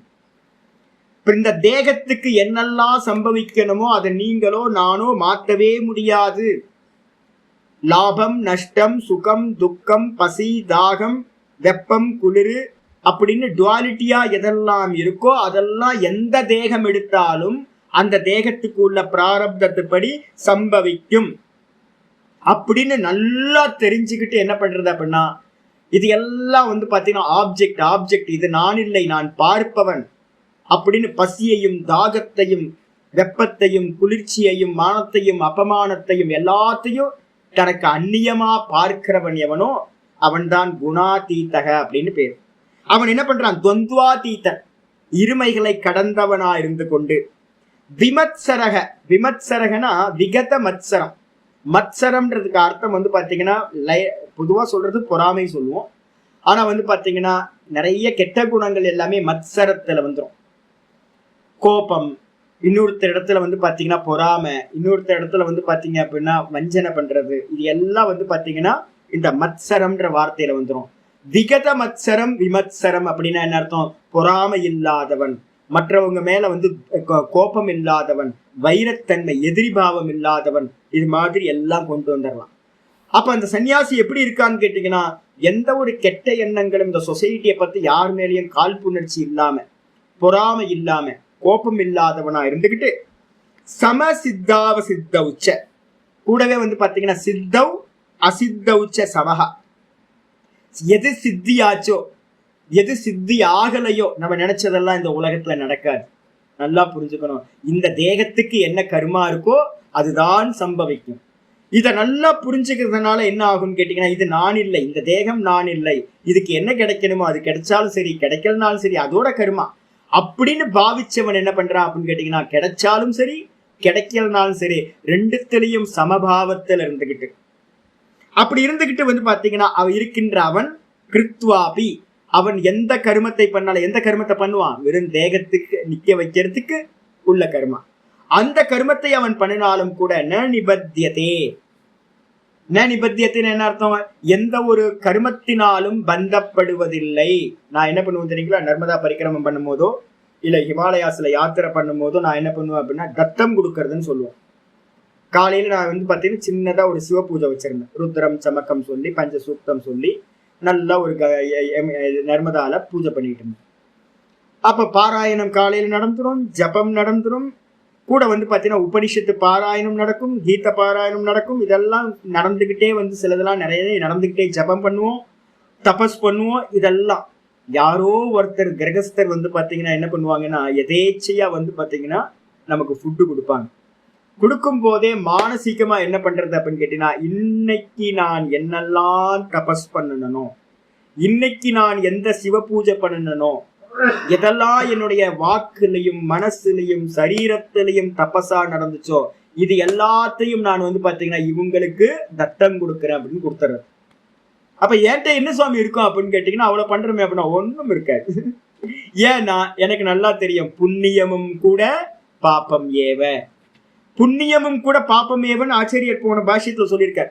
முமுக்ஷுக்கு புண்ணியமும் கூட. அப்போ என்ன அர்த்தம் கேட்டீங்கன்னா, எனக்கு புண்ணியமும் வேணாம் பாப்பமும் வேணாம். அப்ப நான் பண்ற புண்ணியத்தை எல்லாத்தையும் யாரெல்லாம் எனக்கு சேவை பண்றாங்களோ பக்தியோட அவங்களுக்கெல்லாம் தத்தம் கொடுத்துறது. யோசிச்சு பாருங்க எவ்வளவு ஈஸி பாருங்க.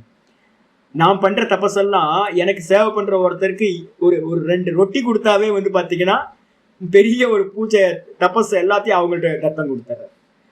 அப்ப நித்தியம் வந்து பாத்தீங்கன்னா நான் நர்மதா பரிக்கிரமம் ஃபுல்லா பண்ணி முடிக்கிற வரைக்கும் நித்தியம் இந்த காரியத்தை பண்ணிக்கிட்டே இருந்தேன். யார் யாருக்கோ அப்போ நர்மதா பரிக்கிரமத்துல நான் பண்ண கஷ்டங்கள், நான் பட்ட கஷ்டங்கள், தபசு, பூஜைகள், ஜபங்கள் எல்லாம் வந்து பாத்தீங்கன்னா எனக்கு வந்துச்சா அப்படின்னா எனக்கு வரவே இல்லை. எல்லாம் போச்சு, எல்லாத்தையும் அவங்கவுங்களுக்கு கொடுத்தாச்சு. அப்ப புண்ணிய கர்மாவும் எனக்கு இல்லை, பாப்ப கர்மாவும் இல்லை. அப்ப என்ன அர்த்தம்? பந்தப்பட முடியுமா அப்படின்னு கேட்டீங்கன்னா பந்தமே இல்லை. நனிபத்தியத்தை கிருத்வாப்பி நனிபத்தியத்தை.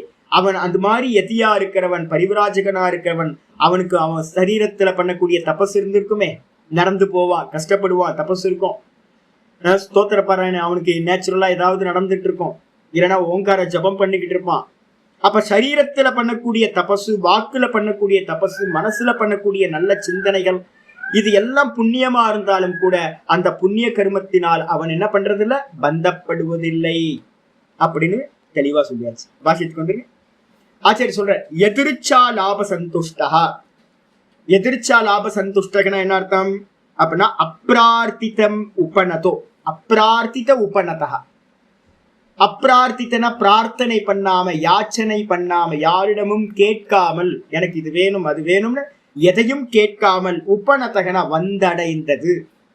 எதையும் கேட்காம, யார்கிட்டையும் கேட்காம வந்தடைந்தது எது இருக்கோ அந்த லாபத்துல, லாபம்னா வந்தடைகிறதுல எதிர்ச்சா லாபகன் பேர். அதுக்கு பேர் எதிர்ச்சைன்னா என்ன அர்த்தம்? வானத்துல இருந்து மழை பெய்யற மாதிரி. நீங்க கேட்டா மழை பெஞ்சது, அது எப்ப பெய்யுன்னே தெரியாது சாமி, அதுவா பெய்யுது. அதே மாதிரி வானத்துல இருந்து மழை பெய்யற மாதிரி, மரத்துல இருந்து இலை விழுற மாதிரி, மரத்துல இருந்து கனி பழுத்து வந்து பாத்தீங்கன்னா காய் வந்து பழமாயி பழுத்து கீழே விழுவுது. மாமரத்துக்கு கீழே வந்து பாத்தீங்கன்னா மாங்காய் விழுந்து கிடக்கும். இதெல்லாம் எதேச்சையா நடக்கிறது. இதே மாதிரி வந்து பாத்தீங்கன்னா தனக்கு நடக்கிற விஷயங்கள்லயும் எவன் பிரார்த்தனை பண்ணாமல் எதேச்சையா நடக்குதோ அதுக்கு பேரு எதிர்ச்சா லாபகன் பேர். அதுல வந்து பாத்தீங்கன்னா தேன சந்துஷ்டக, என்ன கிடைக்குதோ அதுல சந்தோஷமா இருக்கிறது போதும் சாமி, பிராரப்தத்துல என்ன வருதோ அது போதும் சாமி அப்படின்னு ரொம்ப சந்தோஷத்தை அடைபவன். சஞ்ஞாத அலம் பிரத்யய, என்ன ஆயிருக்கு அப்படின்னா போதும்ன்ற அந்த திருப்தியை அடைந்தவன் அப்படின்னு அர்த்தம். அவன் மனசுக்குள்ளார எது கிடைக்குதோ போதும் போதும். நான் சொல்றேன்ல, இந்த உலகத்திலேயே உங்களுக்கு பெரிய மருந்து எதையாவது உங்களுக்கு வேணும் அப்படின்னா போதும்ன்ற எண்ணத்தை வச்சுக்கணும். எது கிடைச்சாலும் வந்து பாத்தீங்கன்னா பகவான் கொடுத்தாரு போதும், இது போதும், பகவான் என்ன கொடுக்குறாரு போதும். நானா எதுவும் வந்து பாத்தீங்கன்னா ஆப்ளிகேஷன், எந்த ஆப்ளிகேஷனும் பகவான்கிட்ட இல்லை. இந்த லோக்கத்துல இருந்து எனக்கு எந்த ஆப்ளிகேஷனும் இல்லை. என்ன பிராரப்தத்துல கிடைக்குதோ அது போதும், எனக்கு ரொம்ப திருப்தியா இருங்க.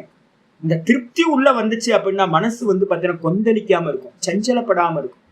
சொஸ்தமா கிணத்துல போட்ட கல்லு மாதிரி இந்த மனசு அது பாட்டுக்கு இருக்கும். நம்ம ஆசைப்படுறோம் பாத்தீங்களா, அந்த ஆசைதான் வந்து பாத்தீங்கன்னா நடக்கும், நடக்காம போகும். இந்த மனசு சஞ்சலிச்சுக்கிட்டே இருக்கும். எது நடக்கட்டும் நடக்கட்டுமே, பகவான் தானே பண்ற. உங்களையும் என்னையோ படைச்சது யாரு? பகவான் தானே படைச்சார். இந்த சரீரம் இருக்கிற வரைக்கும் அவர் தானே கர்மத்தை கொடுக்குறார், கர்ம பலனை கொடுக்கிறவர் அவர் தானே. அப்ப அவரோட இச்சை இல்லாம இங்க ஏதாவது ஒரு எண்ணம் நடந்துருமா? ஒண்ணு நடக்க போறதில்லை. அப்ப பகவானோட இச்சையில தான் இது எல்லாம் நடக்குது, அவர் தான் கொடுக்கிறார் அப்படின்னு பரிபூர்ணமா திருப்தியோட போதும் என்ற எண்ணத்தோடு இருக்கிறவன். அப்படி இருந்துகிட்டு துவந்துவாதீதா. இதுக்கு முன்னாடி வந்து பாத்தீங்கன்னா இந்த 9வது அத்தியாயம் 22வது ஸ்லோகம் பாத்தீங்கன்னா தெரியும். நான் ஞானத்துக்கும் பக்திக்கும் ரொம்ப சின்ன டிஃபரெண்ட் தாங்க. ஒன்னு சகுணம், ஒன்னு நிர்குணம், இவ்வளவுதான் வித்தியாசம். அதுல வந்து பாத்தீங்கன்னா 9:22 ஸ்லோகம் சொல்லுது, அனன்யாஸ்சிந்தயந்தோ மாம் ये जना पर्युपासते तेषां नित्याभियुक्तानां யோகக்ஷேமம் வஹாம்யகம். அற்புதமான ஸ்லோகம் இது. என்ன அப்படின்னு கேட்டீங்கன்னா, அனன்யாஸ் சிந்தயந்தோமாம், நான் வந்து பாத்தீங்கன்னா சச்சிதானந்த பிரம்மஸ்வரூபமா இருக்கேன். நிர்குணமா சிந்தனை பண்ணினீங்கன்னா, நான் யாத்திரைகள்ல பண்ணும் போதெல்லாம் இப்படிதான், நான் வந்து தேகம் இல்லை, நான் மனசு இல்லை, புத்தி இல்லை, நான் சச்சிதானந்த பிரம்மமா இருக்கேன்னு சிந்தனை பண்ணிட்டு போறது. ஒரு பக்தனா இருக்கிறவன் என்ன பண்ணுவான்?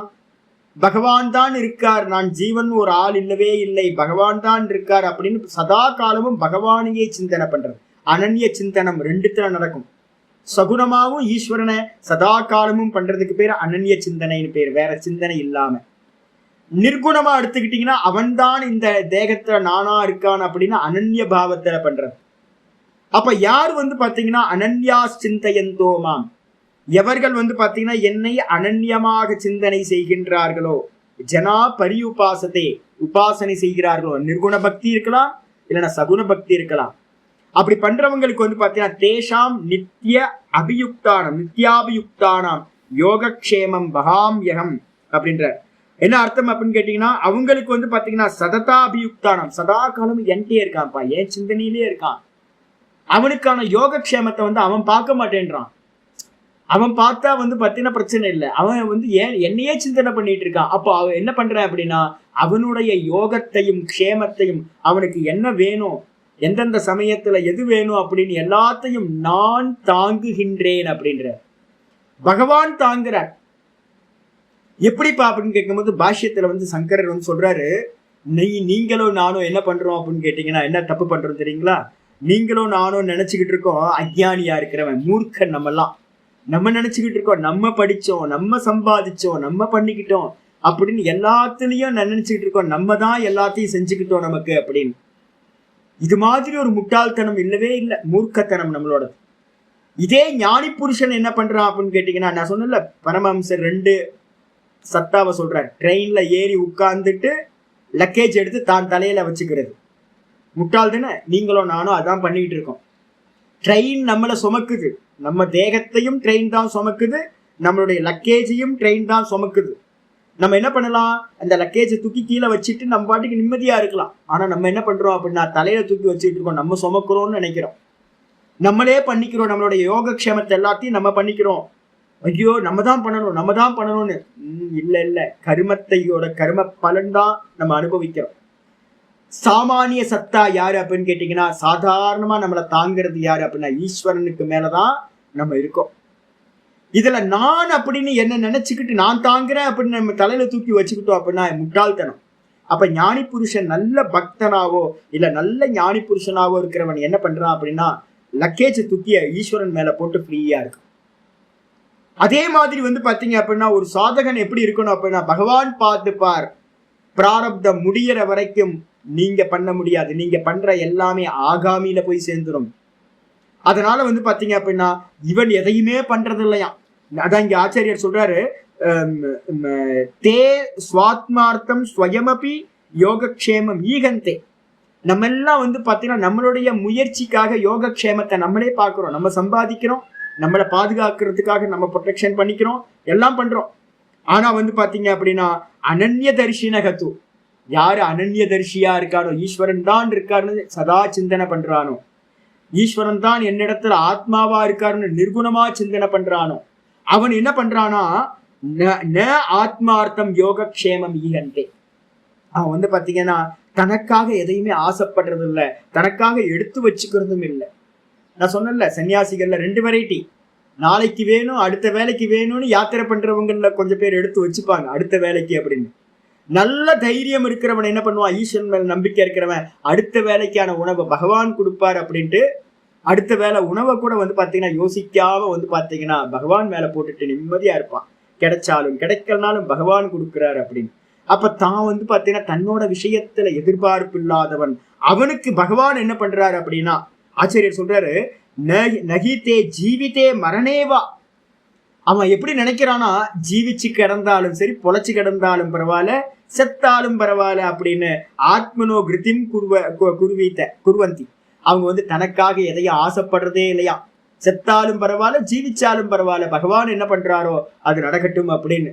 இதுதான் பக்தியோட உச்சம்.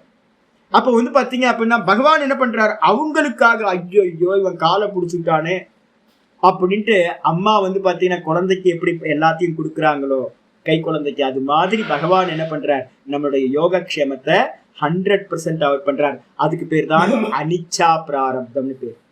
நீங்களோ நானும் என்ன பண்றோம், ஸ்வ இச்சா பிராரப்தத்துல இருக்கோம். கூட வந்து நம்ம ஃபேமிலியில இருக்கிறவங்களோட பர இச்ச பிராரப்தத்துல ஜீவனம் பண்ணிட்டு இருக்கோம். நம்ம வந்து பாத்தீங்கன்னா எப்ப இந்த 2த்துல இருக்கிறவங்க கர்மத்தினால பந்தப்பட்டுட்டே இருக்கோம். நம்ம கர்மம் பண்றோம்ல, ஸ்வ இச்சா பர இச்சா. இதே நீங்க வந்து பாத்தீங்கன்னா அனிச்சா பிராரப்தத்துக்கு மேல வந்துட்டீங்க அப்படின்னா பகவான் இடத்துல விட்டுறது. நீங்க வந்து பாத்தீங்கன்னா கர்மம் வந்து பாத்தீங்கன்னா கொடுத்தா கொடுக்குறான், கொடுக்காட்டி போறான் அப்படின்னு இருந்துட்டீங்க அப்படின்னா கர்மத்தினால் பந்தப்படவே மாட்டீங்க. மனசு ரொம்ப சொஸ்தமா ஆனந்தமா இருக்கலாம் எப்பவுமே, பகவான் பார்த்துப்பார். அதனால்தான் திரும்ப திரும்ப உங்கள்கிட்ட சொல்லிக்கிட்டே இருக்கிறது, எப்ப பண்ணினாலும் எதை பண்ணினாலும் பகவான் பார்த்துப்பார், பகவான் பார்த்துப்பார்னு எல்லாத்தையும் அவர் இடத்துல போட்டுங்க. ஒன்றும் நடக்காது, ஒன்றும் நடக்க போறது, பகவான் பார்த்துப்பார். சரியா? இதுக்கப்புறம் வந்து ஆச்சாரிய சொல்றாரு துவந்துவாதீதகனா என்ன அர்த்தம் சுவாமி அப்படின்னா, துவந்துவகனா சீதோஷ்ணநாதிபிகி, சீத உஷ்ணம். பரிவிராஜகனா இருக்கிறவனுக்கு என்ன நடக்கும் சுவாமி உங்களுக்கு தெரியாது. நர்மதா கரையில வந்து பாத்தீங்கன்னா, ஐயோ காலையில ஃபுல்லா வந்து பாத்தீங்க அப்படின்னா, நான் ஆரம்பிக்கும் போது யாத்திரை ஆரம்பிக்கும் போது ஹோலி பண்டிகை அன்னைக்கு ஆரம்பிச்சேன். மார்ச் எண்டில் அக்ஷய திருத்தியாவுக்கு அப்புறம் வந்து ஆரம்பிச்சேன் நான் யாத்திரை. இந்த மத்திய பிரதேசத்துல வந்து பாத்தீங்கன்னா வெயில், கடுமையான வெயில். வெறும் காலோட வந்து நடக்கணும். வெறும் காலோட கூழாங்கல்ல நடந்து போனீங்கன்னா பாறையில ஐயோ தகிக்கும். 100 அடி நடந்துக்குள்ளார வந்து பாத்தீங்கன்னா கால் தகிச்சிரும். சரி மண்ணுல இறங்கலாமா பார்த்தா மண்ணு ஃபுல்லா முள்ளா புதஞ்சிருக்கும், முள்ளா குத்தும். மண்ணுல இறங்குனா முள்ளு குத்தும், பாறையில நடந்தீங்கன்னா கால் சூடும். சரி ராத்திரி ஆகட்டும் அப்படின்னு பாத்தீங்கன்னா, ராத்திரியில பாத்தீங்கன்னா 12 மணிக்கு மேல குளிர் எடுக்கும் பாருங்க. ஐயோ சில்னஸ், அந்த அளவு சில்னஸ். நதி பக்கத்துலயா, காலையில எல்லாம் வெயில் அடிக்கும், ராத்திரி எல்லாம் சில்லுன்னு இருக்கும். நார்த் இந்தியாவில் இருக்கவங்களுக்கு தெரியும் எக்ஸ்பீரியன்ஸ். ராஜஸ்தான்ல மோசமான கிளைமேட். பகல் ஃபுல்லா வெயில் அடிக்கும், ராத்திரியில வந்து பாத்தீங்கன்னா கம்பளி போட்டு தூங்கணும். இப்ப என்ன ஆகும்னு கேட்டீங்கன்னா, பகல்ல வந்து நாங்க போகும்போது என்ன பண்ணணும், ஒரு கம்பளியை மடிச்சு மேல போட்டிருப்போம். வெயில் அடிக்கும், இந்த கம்பளி வந்து மடிச்சு வெளில போட்டிருப்பாங்க, தூக்கியும் போட முடியாது கம்பளியை. ராத்திரியில வந்து பாத்தீங்கன்னா குளிர் எடுக்குமே. ஸோ இந்த ரெண்டுத்துக்கும் நடுவுல பரிவிராஜகனா இருக்கிறவனுக்கு என்ன பிரச்சனை அப்படின்னு கேட்டீங்கன்னா, ஏகப்பட்ட ப்ராப்ளம். அதான் இங்க சொல்றாரு, சீத உஷ்ண ஆதி. ஒரு பக்கம் சீத்தம் குளிர்ச்சி இருக்கும், ஒரு பக்கம் வந்து பாத்தீங்கன்னா வெப்பம் இருக்கும். இதையும் சகிச்சுக்கிட்டே அதே நேரத்துல சில இடத்துல வந்து பாத்தீங்கன்னா சுவாமின்னு காலை தொட்டு கும்பிட்டு நல்ல மரியாதை பண்ணுவாங்க. சில இடத்துல என்ன பாக்கண்டியா இருக்க வேஷதாரி, போயா இந்த பக்கம் நல்லா தானே இருக்கு உடம்பு அப்படின்னு வந்து பாத்தீங்கன்னா திட்டுவாங்க. அப்ப சில இடத்துல அவமானம் கிடைக்கும், சில இடத்துல மானம் கிடைக்கும். சில சமயம் பசிக்கு சாப்பாடு கிடைக்கும், சில சமயம் சாப்பாடு கிடைக்கவே கிடைக்காது. 2 நாள் 3 நாள்லாம் வந்து சாப்பாடு கிடைக்காம போயிடும். சில இடத்துல தூக்கம் கிடைக்கும், சில சமயம் தூங்குறதுக்கு இடமே கிடைக்காம இருக்கும். இது மாதிரி சீத உஷ்ண ஆதிபிகி ஹன்யமானக. சீத்தம் உஷ்ணம் சொல்லக்கூடிய இந்த துவந்துவங்கள்னால, டுவாலிட்டியினால ஹன்யமானக அபி, கஷ்டப்பட்டாலும் கூட அவிஷன்ன சித்தோ துவந்துவாதீதக உச்சத்தை. எவனுடைய சித்தமானது வந்து பாத்தீங்கன்னா அவிஷன்ன சித்தோ, விஷன்னம் ஆகாம, எந்த ஒரு சஞ்சலமும் இல்லாம ஒரே மாதிரி மனநிலையில பகவான் இந்த தேகத்தை பண்ணிடுறார், எனக்கு இதுக்கு சம்பந்தம் இல்லை அப்படின்னு சதா காலமும் ஒரே மாதிரி சமநிலையில இருக்கானோ அவனுக்கு பேர் தான் வந்து பாத்தீங்கன்னா துவந்துவாதீதக அப்படின்னு சொல்லப்படுகிறான். இருமைகளை கடந்தவன் அப்படின்னு சொல்லப்படுகின்றான். இதுக்கு அடுத்தது விமத்சரோட என்ன அர்த்தம்? விமத்சரம்ன்றதுக்கு அர்த்தம் விகத மத்சரஹா, மத்சரம் இல்லாதவன். மத்சரம்னா என்ன சுவாமி அப்படின்னா நிர்வைர புத்தி, யாரிடத்திலையும் எதிரி பாவம் வராம இருக்கிறது. ஆனா யாத்திரையில வந்து பாத்தீங்கன்னா நான் 2-3 விதமான யாத்திரை பண்ணியிருக்கேன். யாத்திரை பண்ணும்போது என்ன பண்ணுவேன், நான் ஃபர்ஸ்ட் டைம்லாம் வந்து ரொம்ப காயப்பட்டிருக்கேன். அடுத்த டைம் வந்து பாத்தீங்கன்னா பாம்பு மாதிரி சீரணும்னு எனக்கு தெரிஞ்சு போச்சு. பரமஹம்சர் சொல்லுவார், கொத்த வேணாம், பாம்புனா கொத்தணும்னு அவசியம் இல்லை. ஆனா பாம்பு தன்னோட வேலையை காட்டுறதுக்கு என்ன பண்ணணும், சீறி பார்க்கணும், பயப்படுத்தணும் போதும். நான் என்ன பண்ணேன்னு கேட்டீங்கன்னா, நிறைய இடத்துல இந்த வெளியில வந்ததுக்கு பிறகு வந்து பாத்தீங்கன்னா காயப்படுத்துறதுக்கு நிறைய பேர் சுத்தி வருவாங்க. அப்ப என்ன பண்றது அப்படின்னு கேட்டீங்கன்னா, அடி வாங்கிட்டே இருக்கிறது. எப்படி அடி வாங்கிட்டே இருக்கிறது? அப்போ வந்து பாத்தீங்கன்னா ஃபர்ஸ்ட் அடி என்னோட அடியா இருக்கணும்னு ஃபர்ஸ்ட் டைம் யாத்திரை பண்ணும் போது நிறைய டைம் அடி வாங்கிட்டு இருந்தேன். அதுக்கப்புறம் கொஞ்ச நாளுக்கு அப்புறம் வந்து சாதுக்கள், ரிஷிகேஷ்ல இருக்க சாதுக்கள்லாம் சொல்லி கொடுத்தாங்க, முதல் அடி நம்ம அடியா இருக்கணும், அவன் அடிக்கிறதுக்கு முன்னாடி நம்ம அடிச்சிடணும் அப்படின்னு. அதுக்கப்புறம் கொஞ்ச நாள் யாத்திரை பண்ணும்போது என்ன பண்ணிட்டு இருந்தேன், அப்பெல்லாம் ஞானம் அந்த அளவுக்கு இல்லை. எடுத்தோன்னே இவன் என்னை தாக்குவான்னு தெரிஞ்சுது அப்படின்னா, அனிமல்ஸ் மாதிரி தான், நம்மளை ஹர்ட் பண்ணுவான்னு தெரிஞ்சிருச்சு அப்படின்னா நம்ம முதல்ல ஹர்ட் பண்ணிடுறது அவன். இது முதல் அடி, நம்மளோட அடி. கிராமங்கள்ல எல்லாம் இதான் ஃபர்ஸ்ட் சொல்லுவாங்க. இதை நான் ஃபாலோ பண்ணேன். அதுக்கப்புறம் மெதுவா பக்குவம் வர ஆரம்பிச்சது. பக்குவம் வர ஆரம்பிச்சதுக்கு பிறகு யாரு என்ன நமக்கு ரியாக்ட் பண்ணாலும், அப்பமானம் பண்ணாலும், என்ன பண்ணாலும் நான் என்ன பண்ணேன், இது பிராரப்தம் அனுபவிச்சுட்டு போட்டோம் அப்படின்ட்டு நான் வந்து என்னன்னா எந்த ஒரு சலனமும் இல்லாம ட்ரை பண்ண ஆரம்பிச்சேன். இதான் வாஸ்தவத்துல சரியான புத்தி. எது அப்படின்னா, ஒண்ணு அடி வாங்கிக்கிட்டே சகிச்சுக்கிறது இல்லை, ரெண்டாவது வந்து பாத்தீங்க அப்படின்னா எதிர்த்து சண்டை போடுறதும் இல்லை, மூணாவது தான் கரெக்டானது. என்னன்னு கேட்டீங்கன்னா, இது எல்லாமே பிராரப்த வசத்தினால சித்திக்குது, இது எல்லாம் இந்த தேகத்துக்கு எனக்கு இல்லை அப்படின்னு எவன் சிந்திக்கிறானோ, அப்ப நிர்வைர பாவம்னா யார் மேலேயும் கோபம் வராது, எதுக்காகவும் கோபம் வராது. நம்ம பிளேம் பண்ணிக்கிட்டே இருப்போம்ல, இப்படி ஆயிப்போச்சு. எங்கேயா பாருங்க, எங்கேயாவது ஹஸ்பண்ட் ஒய்ஃப் போனீங்கன்னா பார்த்தா தெரியும். நான் கிரிவலை பார்த்து எல்லாம் பாக்குறேன். எதையாவது நான் அப்பவே சொன்ன ஹஸ்பண்ட் வந்து பாத்தீங்கன்னா ஒய்ஃபை பிளேம் பண்ணிக்கிட்டே வருவார். நான் அப்பவே சொன்னேன் இதை எடுத்து வைன்னு வைக்கவே இல்லை அப்படின்னு. எல்லா ஹஸ்பண்டுக்கும் வந்து பாத்தீங்கன்னா பிளேம் பண்றதுக்கு ஒய்ஃப்னு ஒருத்தவங்களை பகவான் கொடுத்துருக்காரு. எப்பவுமே கோபத்தை வந்து பாத்தீங்கன்னா நம்ம என்ன பண்றோம், சில்ட்ரன்ஸ் மேலேயும் ஒய்ஃப் மேலேயும் பண்ணிக்கிட்டே இருக்கும். எல்லாத்தையும் பண்றது. ஆனா வந்து பாத்தீங்கன்னா இவன் என்ன பண்றான் அப்படின்னு கேட்டீங்கன்னா யாரையும் பிளேம் பண்றது, எல்லாத்தையும் வந்து பாத்தீங்கன்னா ஈஸ்வரா அர்ப்பணம்னு பண்ணதுனால அவன் யாரையும் பிளேம் பண்ணாம இருக்கான். அவன் தான் வந்து பாத்தீங்கன்னா நிர்வைர புத்தி.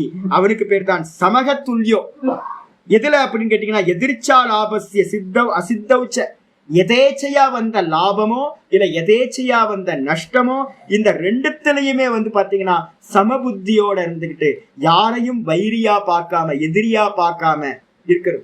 நம்மளாம் ஒரு டைம்ல வந்து பாத்தீங்கன்னா புலம்பல், நமக்கு உள்ளுக்குள்ளார புலம்பல் உண்டாகும்ல. ஒரு சின்ன விஷயத்துக்கு கூட 1 மணி நேரம் சாப்பாடு கிடைக்கலன்னா கூட நமக்கு வந்து பாத்தீங்கன்னா எங்கேயோ யாத்திரையில போயிட்டு இருக்கோம். நான் அப்பவே சொன்னேன், ஒரு பழத்தை எடுத்து வைக்காம போயிட்டு பாரு இப்ப கஷ்டப்படுறேன் பாரு அப்படின்னு ஒய்ஃபை பிடிச்சி கடிச்சு தின்னுட்டு இருப்போம் நம்ம. அப்ப இது மாதிரிலாம் யாரையும் வந்து பாத்தீங்கன்னா எதிரி பாவத்துல பார்க்காம கோபத்தை வந்து வெளிப்படுத்தாம எந்த புலம்பலும் மர்மரிங்கும் இல்லாம இருக்கிறவன் தான் இங்க வந்து பாத்தீங்கன்னா சமமா இருக்கிறவன். எது கிடைச்சாலும் கிடைக்கலனாலும் சமமா இருக்கிறவன். அப்படி இருந்துகிட்டு ச ஏவம் பூத்தோ யதி, இந்த விதமா இருக்கக்கூடிய எதின யாரு, முயற்சி செய்பவனுக்கு பேர் எதின்னு அர்த்தம். எதுல முயற்சி, தான்ல நிக்கிறதுக்கான முயற்சி, வேற எந்த முயற்சியும் இல்லை. யாத்திரையில வந்து பாத்தீங்கன்னா ஒண்ணும் இருக்காது, வெறும் வந்து பாத்தீங்கன்னா வெறும் பார்வையாளனா மட்டும் இருந்துகிட்டே இருக்கிறது. வெறும் தான்ல நிக்கிறதுக்கே முயற்சி பண்றது, ஆப்ஜெக்டா இருக்கிறத எதுலையும் பட்டுக்காம இருக்கிறது. அப்ப முயற்சி எது அப்படின்னா சந்நியாசிக்கு முயற்சி ஞான நிஷ்டை மட்டும்தான். அப்படிப்பட்ட எதியானவன் அண்ணாதேகே சரீர ஸ்திதி ஹேத்தோகோ, அன்னம் முதலியவைகள் சரீரத்துக்கான ஸ்திதிக்கு வந்து பாத்தீங்கன்னா தேவைப்படுது. அதுல வந்து பாத்தீங்கன்னா காரணமா இருக்கிற சரீரத்தை நிக்க வைக்கிறதுக்கு காரணமா இருக்கிற அன்னம் முதலியவற்றில் லாபாலாபயோகோ சமோ, லாபம் அடைஞ்சாலும் சரி அடையலனாலும் சரி ரெண்டுத்திலையும் வந்து சமமாக அரிஷ விஷாத வரிச்சித்தக, ஏதாவது கிடைச்சதுன்னா சந்தோஷப்பட்டு புலங்காகிதமாகிறது, அதுவும் இல்லாம எதுவும் கிடைக்கலனா துவண்டு போய் வாடி போய் இல்லாம அந்த ரெண்டும் இல்லாதவனா கருமாதவ் அகரும தரிசி, கருமம் முதலியவற்றில் வந்து பாத்தீங்கன்னா அகருமத்தை பார்ப்பவன். அப்ப என்ன அர்த்தம், தான் பிரம்மஸ்வரூபம், நடக்கிறது எல்லாம் மாயையில நடக்குது, திரிகுணம் தான் பண்ணுது, நான் எதையும் பண்ணவில்லை அப்படின்னு பார்க்கிறவனா இருந்துகிட்டு யதாபூதாத்ம தரிசன நிஷ்டக. யதாபூத்தம்னா என்ன அர்த்தம், நான் சச்சிதானந்தம் பார்ப்பவன், இதுக்கும் எனக்கும் எந்த சம்பந்தமும் இல்லை, இது எல்லாம் தோற்ற மாத்திரம் சொப்பன மாத்திரம் அப்படின்னு யதார்த்தமான ஆத்மஸ்வரூபத்தை பார்க்கின்ற நிஷ்டையை உடையவன். சதா காலமும் தான்லயே பார்க்கிறவனா இருந்துகிட்டு அவன் என்ன பண்றானா சரீரஸ்திதி மாத்திர பிரயோஜனே, சரீரம் நிக்கிறதுக்கு தேவையான இந்த போஜன முதலியவைகள் இருக்கே அந்த பிரயோஜனமா இருக்கக்கூடிய பிக்ஷாடனாதி கருமானி, பிக்ஷாடனம் முதலிய கர்மங்கள்லையும் கூட வந்து பாத்தீங்கன்னா சரீராதி நிர்வர்த்தியே, சரீரத்தை நிர்வாகம் பண்றதுக்கு தேவையானதுல கூட வந்து பாத்தீங்கன்னா நயேவ கிஞ்சித் கரோமி அகம், என்ன புத்தி அவன்கிட்ட இருக்கும், நான் ஒன்றையும் செய்யவில்லை அப்படின்ற புத்தியில இருந்துகிட்டு என்ன பண்றான் அப்படின்னா குணா குணேஷு வர்த்தந்தைதி, இதான் நான் சொன்னல, குணங்களில் இயங்குகின்றன, நான் ஒன்றையும் செய்யவில்லை, நான் சச்சிதானந்த பிரம்மஸ்வரூபமாக இருக்கிறேன் அப்படின்னு வந்து பாத்தீங்கன்னா இது ஏவம் சதா சம்பரி சக்ஷானக, இந்த விதமா சதா காலமும் பார்ப்பவனா இருந்துகிட்டு. அப்ப வந்து பாத்தீங்கன்னா எதி, அப்படிப்பட்ட எதிக்கு வந்து நான் உங்களெல்லாம் சொல்றேன், யாராவது ரோட்ல வந்து பாத்தீங்கன்னா சன்னியாசின்னு போவான், அலட்சியப்படுத்திடாதீங்க. யாராவது வந்து பாத்தீங்க அப்படின்னா உங்களால முடிஞ்சதை வந்து பாத்தீங்கன்னா இறங்கி உங்களால சுவாமி ஏதாவது ஃபுட்டு வேணுமா, என்ன வேணும் அப்படின்னு மினிமம் எதையாவது கொடுங்க. ஒரு 10 ரூபாய் கொடுத்தீங்கன்னா கூட வந்து பாத்தீங்கன்னா அது 10,000 கோடிக்கு சமம். யாரு என்ன வேஷத்துல இருக்கான்னு தெரியாது, என்ன சிந்தனையில இருக்காங்கன்னு தெரியாது. இப்ப வந்து பாத்தீங்க அப்படின்னா நான் போயிட்டு இருக்கேன், நான் வந்து பாத்தீங்கன்னா யாத்திரை போகும்போது எப்படி இருப்போம், ஏக்க வஸ்திரம் கட்டியிருப்போம். இப்ப உட்காந்து நம்ம வேதாந்தம் படிக்கும் போது நீங்க எல்லாம் நமஸ்காரம் பண்ணுவீங்க, எல்லாம் பண்ணுவீங்க, சாமி நல்லா படிச்சவர், நல்லா ஞானத்தை உடையவர்னு. ஆனா ரோட்ல இறங்கினதுக்கு பிறகு என்னை பத்தி யாருக்கும் தெரியாது, பிச்சைக்கார மாதிரி தான் இருப்பேன். அப்ப உள்ளுக்குள்ளார என்ன சிந்தனையில போறோம், நம்ம என்ன தத்தம் கொடுக்குறோம்னு கூட யாருக்கும் தெரியாது. அப்ப யாரோ ஒருத்தர் வந்து பாத்தீங்கன்னா ஒரு பாட்டில் தண்ணியை கொடுத்தாங்க அப்படின்னா கூட நம்ம என்ன பண்ணுவோம், உடனே நமக்கு சந்தோஷம் வந்து என்ன பண்ணுவான், தண்ணி கொடுத்துட்டானே அப்படின்றதுக்காக இன்னைக்கு பண்ண ஜபமெல்லாம் உனக்கு போகட்டும்னு சொல்லிட்டேன்னு வச்சுங்க, போச்சு. அவனுக்கு வந்து பாத்தீங்கன்னா அவனோட ஏதோ ஒரு ஜென்மத்துல வந்து பாத்தீங்கன்னா அவனுக்கு 10,000 கோடி ரூபாய் கிடைச்ச மாதிரி அவனோட ஜென்மம் வந்து சாஃபல்யமாயிடும். அதனால யாரு எந்த வேஷத்துல இருப்பாங்கன்னு தெரியவே தெரியாது. யாரையும் அலட்சியப்படுத்திடாதீங்க. சன்னியாசியா இருக்கிறவங்கள என்ன பண்ணுங்க அப்படின்னா, உள்ளுக்குள்ளார எந்த ஞானம் இருக்கும், என்ன பரிபக்குவம் இருக்கும், என்ன நிஷ்டை இருக்கும்னு தெரியாது. அப்படி அதனால என்னன்னு கேட்டீங்கன்னா, உங்களால முடிஞ்சது ஒரு நஷ்டமும் ஆக போறதில்ல. இறங்கி ஒரு நமஸ்காரம் பண்ணிட்டு, சுவாமி ஏதாவது வேணுமா உங்களுக்கு, கார்ல போயிட்டு இருக்கீங்க, வழியில எங்கேயாவது நடந்து போயிட்டு இருப்பாங்க யாராவது, உங்களால முடிஞ்சது வந்து ஒரு உணவோ இல்ல ஒரு உடையோ ஏதாவது ஒண்ணு சிம்பிளா உங்களால இல்ல, எதுவுமே இல்ல கையில, ஒரு 10ஓ 50ஓ எடுத்து 100ஓ எடுத்து கையில கொடுத்து ஏதாவது வச்சுங்க உபயோகப்படுத்திங்க அப்படின்னு சொல்லிட்டு நமஸ்காரம் பண்ணிட்டு வாங்க. ஏன்னு கேட்டீங்கன்னா, அப்படிப்பட்ட அந்த நல்லா சதா காலமும் உள்ள வந்து தானே பார்க்கிறவன், யதார்த்த ஆத்ம தரிசனத்தை உடையவன், அவனுக்கு வந்து பாத்தீங்கன்னா ஆத்மனக கர்த்திருத்துவ அபாவம் பஷ்யன், தன்னிடத்துல கர்த்திருத்துவத்தை பார்க்காதவன், நான் செய்யவில்லை, எல்லாம் குணங்கள் செய்கின்றன, நான் வெறும் பார்ப்பவன் சாட்சி அப்படின்ற எண்ணத்துல பார்க்கிறவன், நஏவ கிஞ்சித், அவன் வந்து பாத்தீங்கன்னா நஏவ கிஞ்சித் பிக்ஷாடனாதிக்கம் கர்ம கரோதி, அவன் எந்த ஒரு கர்மத்தையும் செய்யவில்லை. பிக்ஷாடனம்லாம் நம்ம பார்வைக்கு தெரியுது, ஆனா வந்து பாத்தீங்கன்னா வாஸ்தவத்துல அவன் செய்யவில்லை. அவன் அகர்மியா இருக்கான், ஆத்மஸ்வரூபத்துல இருக்கான் அப்படின்னு புரிஞ்சுக்கணும். அவனுக்கு சேவை பண்றோம்னு வச்சுங்க, முடிச்சு போச்சுங்க. இப்ப நீங்க எல்லாம் வந்து பாத்தீங்கன்னா பகவான் வந்து ஏதோ ஒரு அனுகிரகம் பண்ணியிருக்காருன்னு வச்சுக்கோங்க, பகவத்கீதை கேட்கறதுக்கு யாருக்கு பகவத்கீதை சங்கர பாஷ்யம் கேட்கறதுக்கு வாய்ப்பு பகவான் கொடுத்துருக்காரு. ஏதோ ஜென்மத்துல நீங்க எல்லாம் என்ன பண்ணிருப்பீங்க, ஏதோ ஒரு ஜென்மத்துல ஏதோ ஒரு புண்ணியம், கண்ணுக்கு தெரியாம புண்ணியம், அதோட பலன் வந்து பாத்தீங்கன்னா டெய்லி காலையில பகவத்கீதை கேளு அப்படின்னு ஒரு அனுகிரகம் கிடைச்சது. எல்லாத்துக்கும் கிடைக்கிறது இல்லை. அப்ப நம்ம ஏதோ ஒரு புண்ணியம் பண்ணியிருக்கோம், அந்த புண்ணியத்தை என்ன பண்ணணும், கான்சியஸா இனிமே பண்ணணும். யாராவது ஒரு எத்தி வந்து ரோட்ல இருக்கான் அப்படின்னா யாருன்னு தெரியாது, எந்த பாம்பு எந்த புத்துல இருக்குன்னு தெரியவே தெரியாது, எந்த வேஷத்துல ஒருத்தர் வருவார்னு தெரியவே தெரியாது. அதனால வந்து பாத்தீங்கன்னா ஒரு சான்ஸ் கிடைச்சதுன்னா அதை பயன்படுத்திங்க, எதுவும் வேஸ்டா போறது இல்லை. யாருக்கோ ஒருத்தருக்கு ஏதோ கொடுக்குறீங்க, ஹெல்ப் பண்றீங்க அப்படின்னா அது வந்து பாத்தீங்கன்னா புண்ணியமா தான் மாறும் மொழியே பாப்பமா ஆக போறது இல்லை. அதனால வந்து பாத்தீங்கன்னா நாங்க என்ன பண்ணுவோம், எவ்வளவு முடியுமோ வெளியில இறங்கணும் அப்படின்னா எந்த சன்னியாசியை பார்த்தாலும் யாரை பார்த்தாலும் வந்து பாத்தீங்கன்னா என்ன முடியுமோ நம்மளால அதை பண்றது. அப்போ அவன் வந்து பாத்தீங்கன்னா பிக்ஷாடனாதிகள் பண்ணினாலும் கூட அவன் உள்ளுக்குள்ளார என்ன நினைக்கிறான், நான் செய்யவில்லை, நான் கர்த்தா இல்லை, போக்கா இல்லைன்னு நினைக்கிறான். அதனால அவனு வந்து பாத்தீங்கன்னா கர்மத்தை வாஸ்தவத்துல பண்ணவே இல்லை. லோக விவகார சாமானிய தர்ஷனேன து, ஆனா வந்து உலகம் என்ன பண்ணும், உலகம் பார்க்கும்ல, உலகம் பார்க்கறது எதை பார்க்கும், நீங்களும் நானும் எதை பார்க்கிறோம், பாடியை தானே பார்க்கிறோம். உள்ளுக்குள்ளார இருக்கிற அவரோட சிந்தனையை நமக்கு பார்க்கலையே, அவர் எந்த விதமா தன்னை பார்க்கிறாருன்னு நமக்கு தெரியாது. அவரை பார்க்கும்போது நம்ம என்ன பார்ப்போம், உலக விவகாரத்தோட சாமானிய தரிசனத்தை வச்சு பார்க்கும்போது லௌகிகையே ஆரோபித்த கர்த்திருத்வே, உலக மக்கள் நம்ம லோக மக்கள் என்ன பண்றோம், அந்த ஞானி மேல ஒரு ஆரோப்பம் பண்றோம், அவர் பிக்ஷாடனம் பண்றார், அவர் அதை பண்றார் இதை பண்றார். சங்கரர் மேல நம்ம சொன்னோம்ல, சங்கரர் வந்து பாத்தீங்கன்னா இத்தனை கிரந்தங்கள் எழுதினார், இந்த இந்தியாவையே சுத்தி வந்தார், நிறைய பரமதங்களை வந்து ஜெயம் பண்ணினார், நிறைய கிரந்தங்களை பண்ணார், பாஷ்யம் பண்ணார் அப்படிலாம் நம்ம சொல்றோமே. இதெல்லாம் என்ன திருஷ்டி அப்படின்னு கேட்டீங்கன்னா, வாஸ்தவத்துல சங்கரரோ இல்ல பெரியவங்க யாரும் எதையும் பண்ணவே இல்லை.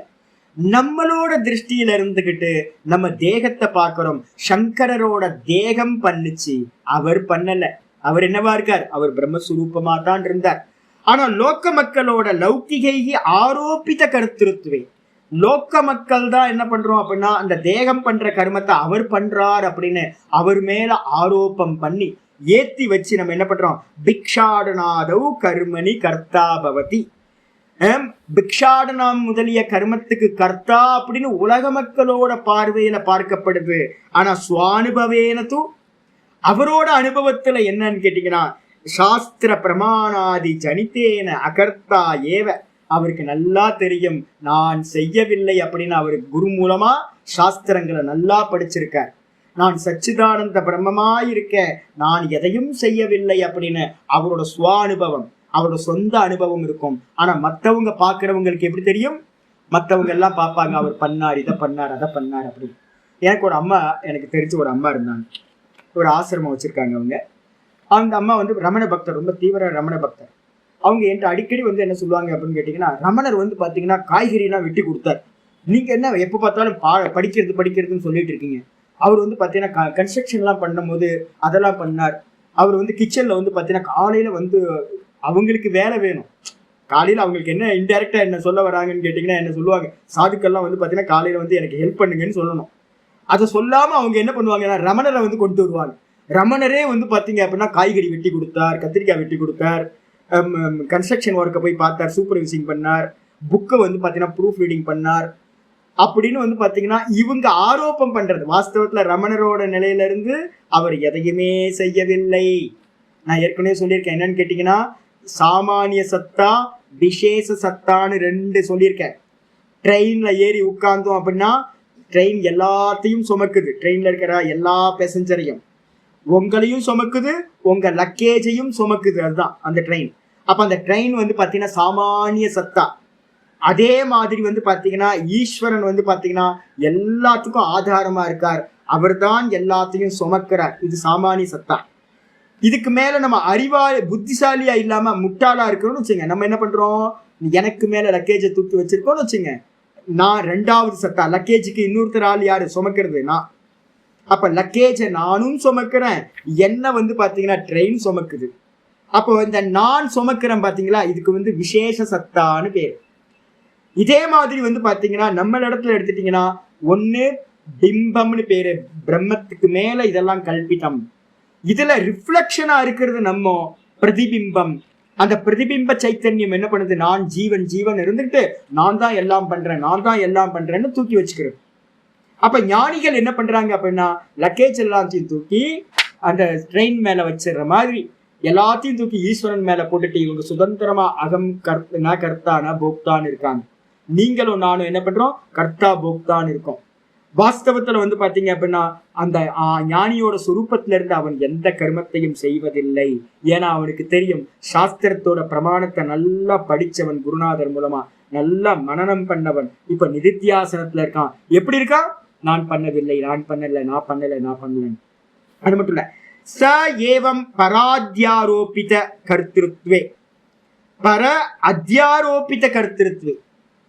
இந்த விதமா அவன் மேல வந்து பாத்தீங்கன்னா யாராவது கருமத்தை ஏத்தி பாக்குறாங்க, அவர் இப்படி பண்ணார் அப்படி பண்றார் அப்படின்னு, அதுல எல்லாத்துலயும் சரீரஸ்திதி மாத்திர பிரயோஜனம், வெறும் சரீர நிக்கிறதுக்கு தேவையானதை மட்டும் பண்ணிக்கிட்டு பிக்ஷாடனாதிகம் கர்ம கிருத்வாபி, இவங்க தான் ஏத்தி பாக்குறாங்க. அவர் பிக்ஷைக்கு போனார், கத்திரிக்காய் வெட்டினார், அதெல்லாம் இவங்க தான் சொல்றாங்க. கன்ஸ்ட்ரக்ஷன் ஒர்க் பண்ணார், இதெல்லாம் ஊர் சுத்தி வந்தார், எல்லாத்தையும். ஆனா இது எல்லாமே வந்து பாத்தீங்க அப்படின்னா மற்றவங்களால ஏத்தி வைக்கப்படுறது.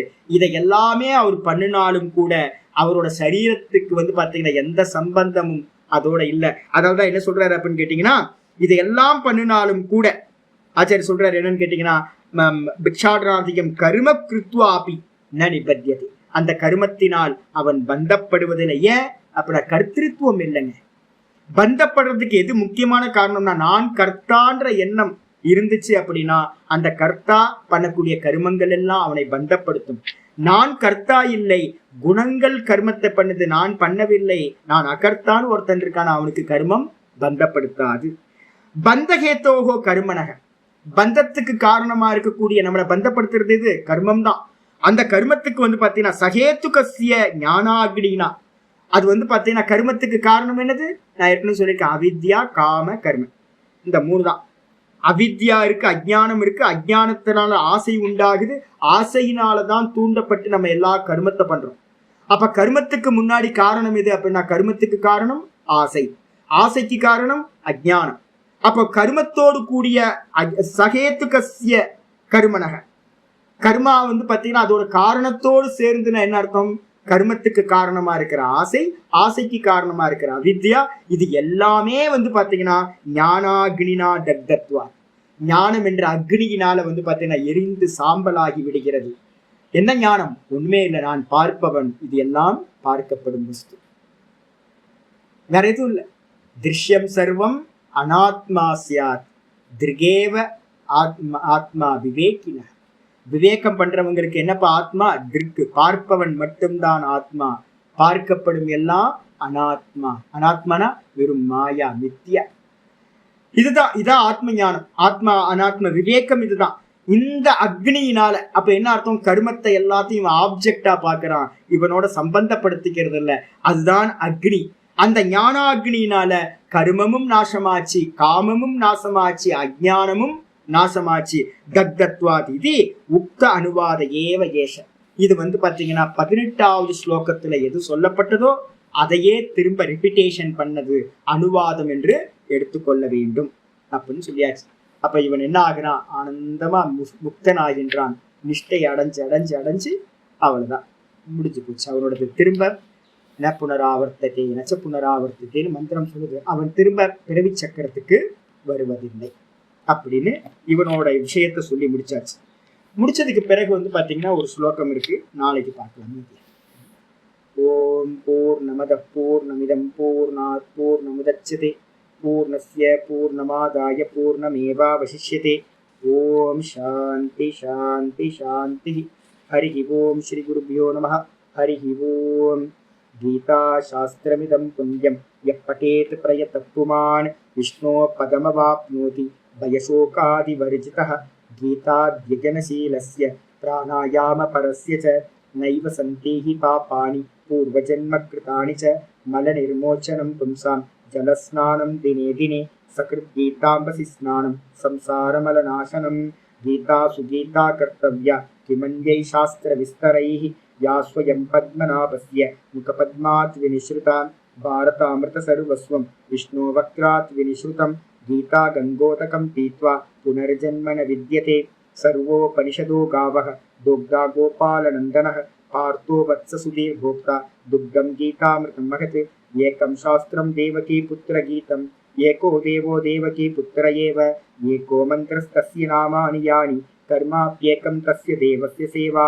இது ஸ்ரீமத் பகவத்கீதா மாஹாத்மியம் சம்பூர்ணம். ஓம் ஸ்ரீ கிருஷ்ணாய பரமாத்மனே நமः. ஸ்ரீ கிருஷ்ண கிருஷ்ண கிருஷ்ண காயேன வாசா மனசேந்திரியைர்வா புத்யாத்மனா வா பிரகிருதே ஸ்வபாவாத் கரோமி யத்யத் சகலம் பரஸ்மை நாராயணாயேதி சமர்ப்பயாமி. ஓம் தத்சத். இது பரபிரம்மார்ப்பணமஸ்து.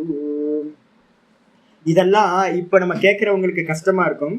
முன்னாடி காலத்துல இருந்தவங்களுக்குலாம் இது ஈஸி. என்னன்னா க்ஷேத்ராடனம்னு ஒண்ணு முன்னாடி பண்ணிட்டு இருந்தாங்க. க்ஷேத்ராடனத்துல பாத்தீங்கன்னா திண்ணை வீடு தான், எல்லா வீட்லயும் திண்ணை தான் இருக்கும். இப்ப இருக்கிற மாதிரி பாத்தீங்கன்னா ஹோட்டல் ரெசார்ட்டு இதெல்லாம் இதெல்லாம் இருக்காது. அப்ப என்ன பண்ணுவாங்கன்னா எங்கேயோ போய் புக் பண்ணிட்டு பாத்தீங்கன்னா ஆன்லைன்லயே என்னது ஓயோவோ ஏதோ ஒன்று சொல்லுவாங்களே, இதெல்லாம் முன்னாடியே பண்ணிடுறது எல்லாம். இல்லை வேற ஹோட்டல்ஸ்லாம் இதெல்லாம் ஒரு இது இருக்கு போட்டேன், இன்னும் நமக்கு தெரியல. அப்போ எல்லாத்தையும் ஆல்ரெடி நம்ம பிளான் பண்ணி புக் பண்ணி 3 மாசத்துக்கு முன்னாடியே புக் பண்ணி ஒவ்வொன்றுத்துக்கும் இப்போ போயிட்டு இருக்கோம். அப்போ என்ன ஆகும்னு கேட்டினா பயம் பயம் பயம் பயம், எல்லாத்துக்கும் பயமே இருக்கு. முன்னாடி இருந்த நம்ம தாத்தா பாட்டியெல்லாம் அப்படிலாம் ட்ராவல் பண்ணலை, அப்படியே கிளம்பி போவாங்க. அடுத்த வேலை ஃபுட்டு பார்த்தீங்கன்னா எங்கே கிடைக்கும்னு தெரியாது, ஏன்னா ஹோட்டல்ஸ் இல்லை. எங்கே யார் வீட்டில் கிடைக்கும்னு தெரியாது, எந்த வீட்டு திண்ணையில் படுப்போன்னு தெரியாது. அப்போ பகவான் எல்லாம் பண்ணுவாருன்னு பார்த்தீங்கன்னா முன்னாடி இருந்தவங்களுக்குலாம் இயல்பாகவே நல்ல, அதுவும் முக்கியமாக காசி யாத்திரை ராமேஸ்வர யாத்திரைலாம் முன்னாடி போனாங்கன்னு வச்சுக்கோங்க, திரும்ப வருவாங்களான்னு கூட தெரியாது. காசி யாத்திரை போகிறோன்னா அவ்வளோதான், முடிஞ்சு போச்சுன்னு அர்த்தம், திரும்ப வருவாங்கன்றதுக்கு எந்த இதுவும் இல்லை. இப்போ போகும்போதே பார்த்தா ட்ரெயினில் போகும்போது பார்த்தாவே தெரியுது, ஐயோ காசி யாத்திரையா ரொம்ப கஷ்டம், இதில் நடந்து வேற பெரியவங்கலாம் போயிருக்காங்க வந்திருக்காங்க. அதனால நம்ம என்ன பண்ணணும்னு கேட்டிங்கன்னா, இப்போ கூட நான் சொல்லி இப்போ கொஞ்சம் பேர் எனக்கு தெரிஞ்சவங்களாம் பண்ணுறாங்க. பிளான் பண்ணாமல் என்ன பண்ணுங்க, திடீர்னு கிளம்பிப்போம் கோயிலுக்கு. க்ஷேத்ராடனம் பண்ணும்போது என்ன பண்ணுங்க அப்படின்னு கேட்டிங்கன்னா, மதுரைக்கு போறீங்க, பிளான் பண்ணி அங்கே எங்கே ஸ்டே பண்ணுறது என்ன பண்ணுறது அதெல்லாம் பண்ணாதீங்க. எதுவும் இல்லாமல் என்ன பண்ணுங்க அப்படின்னு கேட்டிங்கன்னா, பகவான் பார்த்துப்பார் அப்படின்னு போங்க. போகும்போது சுகமாகவே நடக்குமா? நடக்காது, கஷ்டப்படுவீங்க. அந்த கஷ்டம் யாருக்கு மேலே போட்டுருவீங்க? பகவான் மேலே போட்டுருவீங்க. பகவானுக்காக கஷ்டப்படுறது. நான் ஒரு மாலையை வாங்கினேன். ஒரு மாலை பார்த்தீங்க அப்படின்னா 150 ரூபா ஒரு மாலை, பூ மாலை. அதை பார்த்தீங்கன்னா என்ன ஒருத்தன் ஏமாத்திட்டேன். என்ன பண்ணான்னு கேட்டிங்கன்னா 300 ரூபான்னு சொல்லிட்டேன். நான் பார்த்தீங்கன்னா 300 ரூபா கொடுத்து வாங்கிட்டேன். மாலையை வாங்கி பகவான்கிட்ட போட்டேன். இப்போ அந்த பகவானுக்கு பார்த்தீங்கன்னா போட்டது 300 ரூபா மாலையா இல்லை 125 ரூபா மாலையா அப்படின்னு கேட்டிங்கன்னா 300 ரூபா மாலை. நான் கொடுத்து அதானே வாங்கியிருக்கேன். அப்போ நீங்கள் 10 ரூபா பொருளை 1000 ரூபாய் கொடுத்து வாங்கி பகவானுக்கு சமர்ப்பணம் பண்ணாலும் அது 10 ரூபா பொருள் இல்லை, 1000 ரூபாய் வஸ்து. அதே மாதிரி பகவானுக்காக நீங்கள் என்ன கஷ்டப்படுறீங்களோ அந்த கஷ்டம்லாம் யாருக்கு? சின்ன கஷ்டமா இருந்தாலும் பெரிய கஷ்டமா இருந்தாலும் பகவானுக்கு ஆராதனையா ஆயிடும் உங்களுக்கு. அப்போ கிளம்பி போயிருங்க. எந்த பிளானிங் எல்லாம் பகவான் பார்த்து பாருங்க. அப்பப்போ யாத்திரை பண்ணுங்க. அப்போ ஒரு மேஜிக் நடக்கும் பாருங்க. மேஜிக் நடக்கும். நம்ம எதிர்பாராத விதமா தெய்வம் மனுஷ ரூபே. தெய்வம் வந்து எப்படி வரும் அப்படின்னு கேட்டா, மனுஷ ரூபத்துல வந்து பாத்தீங்கன்னா திடீர்னு யாரோ வருவாங்க, ஏதோ ஹெல்ப் பண்ணுவாங்க. அதனால்தான் நம்ம இன்ஃப்ளூயன்ஸை வந்து பகவான் இடத்துல எங்கேயுமே இன்ஃப்ளூயன்ஸை யூஸ் பண்ணவே பண்ணாதீங்க. அந்த சிதம்பரம் போனா வந்து பாத்தீங்கன்னா அங்க தீட்சிதர் இருப்பார். ஃபோன் பண்ணி அவர்கிட்ட சொல்லுங்க ஒரு பூஜைக்கு காலையில வரோன்னு. திருவண்ணாமலைக்கு வந்தா வந்து அங்க பூஜாரி ஒருத்தர் இருக்காரு, அவருக்கு சொல்லுங்க குருக்களுக்கு. இங்க போனா அதை பண்ணுங்க, இதை பண்ணுங்க. இந்த பிளானே இருக்கக்கூடாது. அதே மாதிரி வந்து பாத்தீங்கன்னா பிளானிங் இல்லாம இப்ப நாங்கெல்லாம் பண்றோம். நாங்க எந்த இன்ஃப்ளூயன்ஸும் யாருக்கும் இன்ஃபர்மேஷனே கொடுக்க மாட்டோம். நேரா போய் இறங்குறது. அப்படி இறங்கும் போது வந்து பாத்தீங்கன்னா நடக்கிற அந்த விஷயம் எல்லாம் வந்து பாத்தீங்கன்னா ஆச்சரியமா இருக்கும். பகவான் பண்றாரு அப்படின்னு நம்பிக்கை நமக்கு நல்லா வரும். அதனால வந்து பாத்தீங்கன்னா பிரத்யட்சமா நம்ம பண்ணணும். நம்மளுடைய ஸ்வ இச்ச பிராரப்தம், பர இச்ச பிராரப்தம், இந்த ரெண்டுத்தையும் தூக்கி ஓரமா வச்சுட்டு பகவான் இருக்காரா இல்லையான்னு டெஸ்டிங் பண்ணி பார்க்கணும். நான் போறேன், என் பிராரப்தப்படி அவர் என்ன பண்றாரு பார்ப்போம் அப்படின்னு சேலஞ்ச் பண்ணி பாருங்க. அப்படி பாத்தீங்க அப்படின்னா இதெல்லாம் இப்ப நடக்கிறதெல்லாம் வந்து பாத்தீங்கன்னா நமக்கு தெரிஞ்சிடும். பிராரப்தப்படிதான் எல்லாம் நடக்குது. நம்ம ஒன்றும் பண்ணல, பகவான் தான் எல்லாம் பண்றாரு நமக்கு. அப்படி பார்க்கலாம்.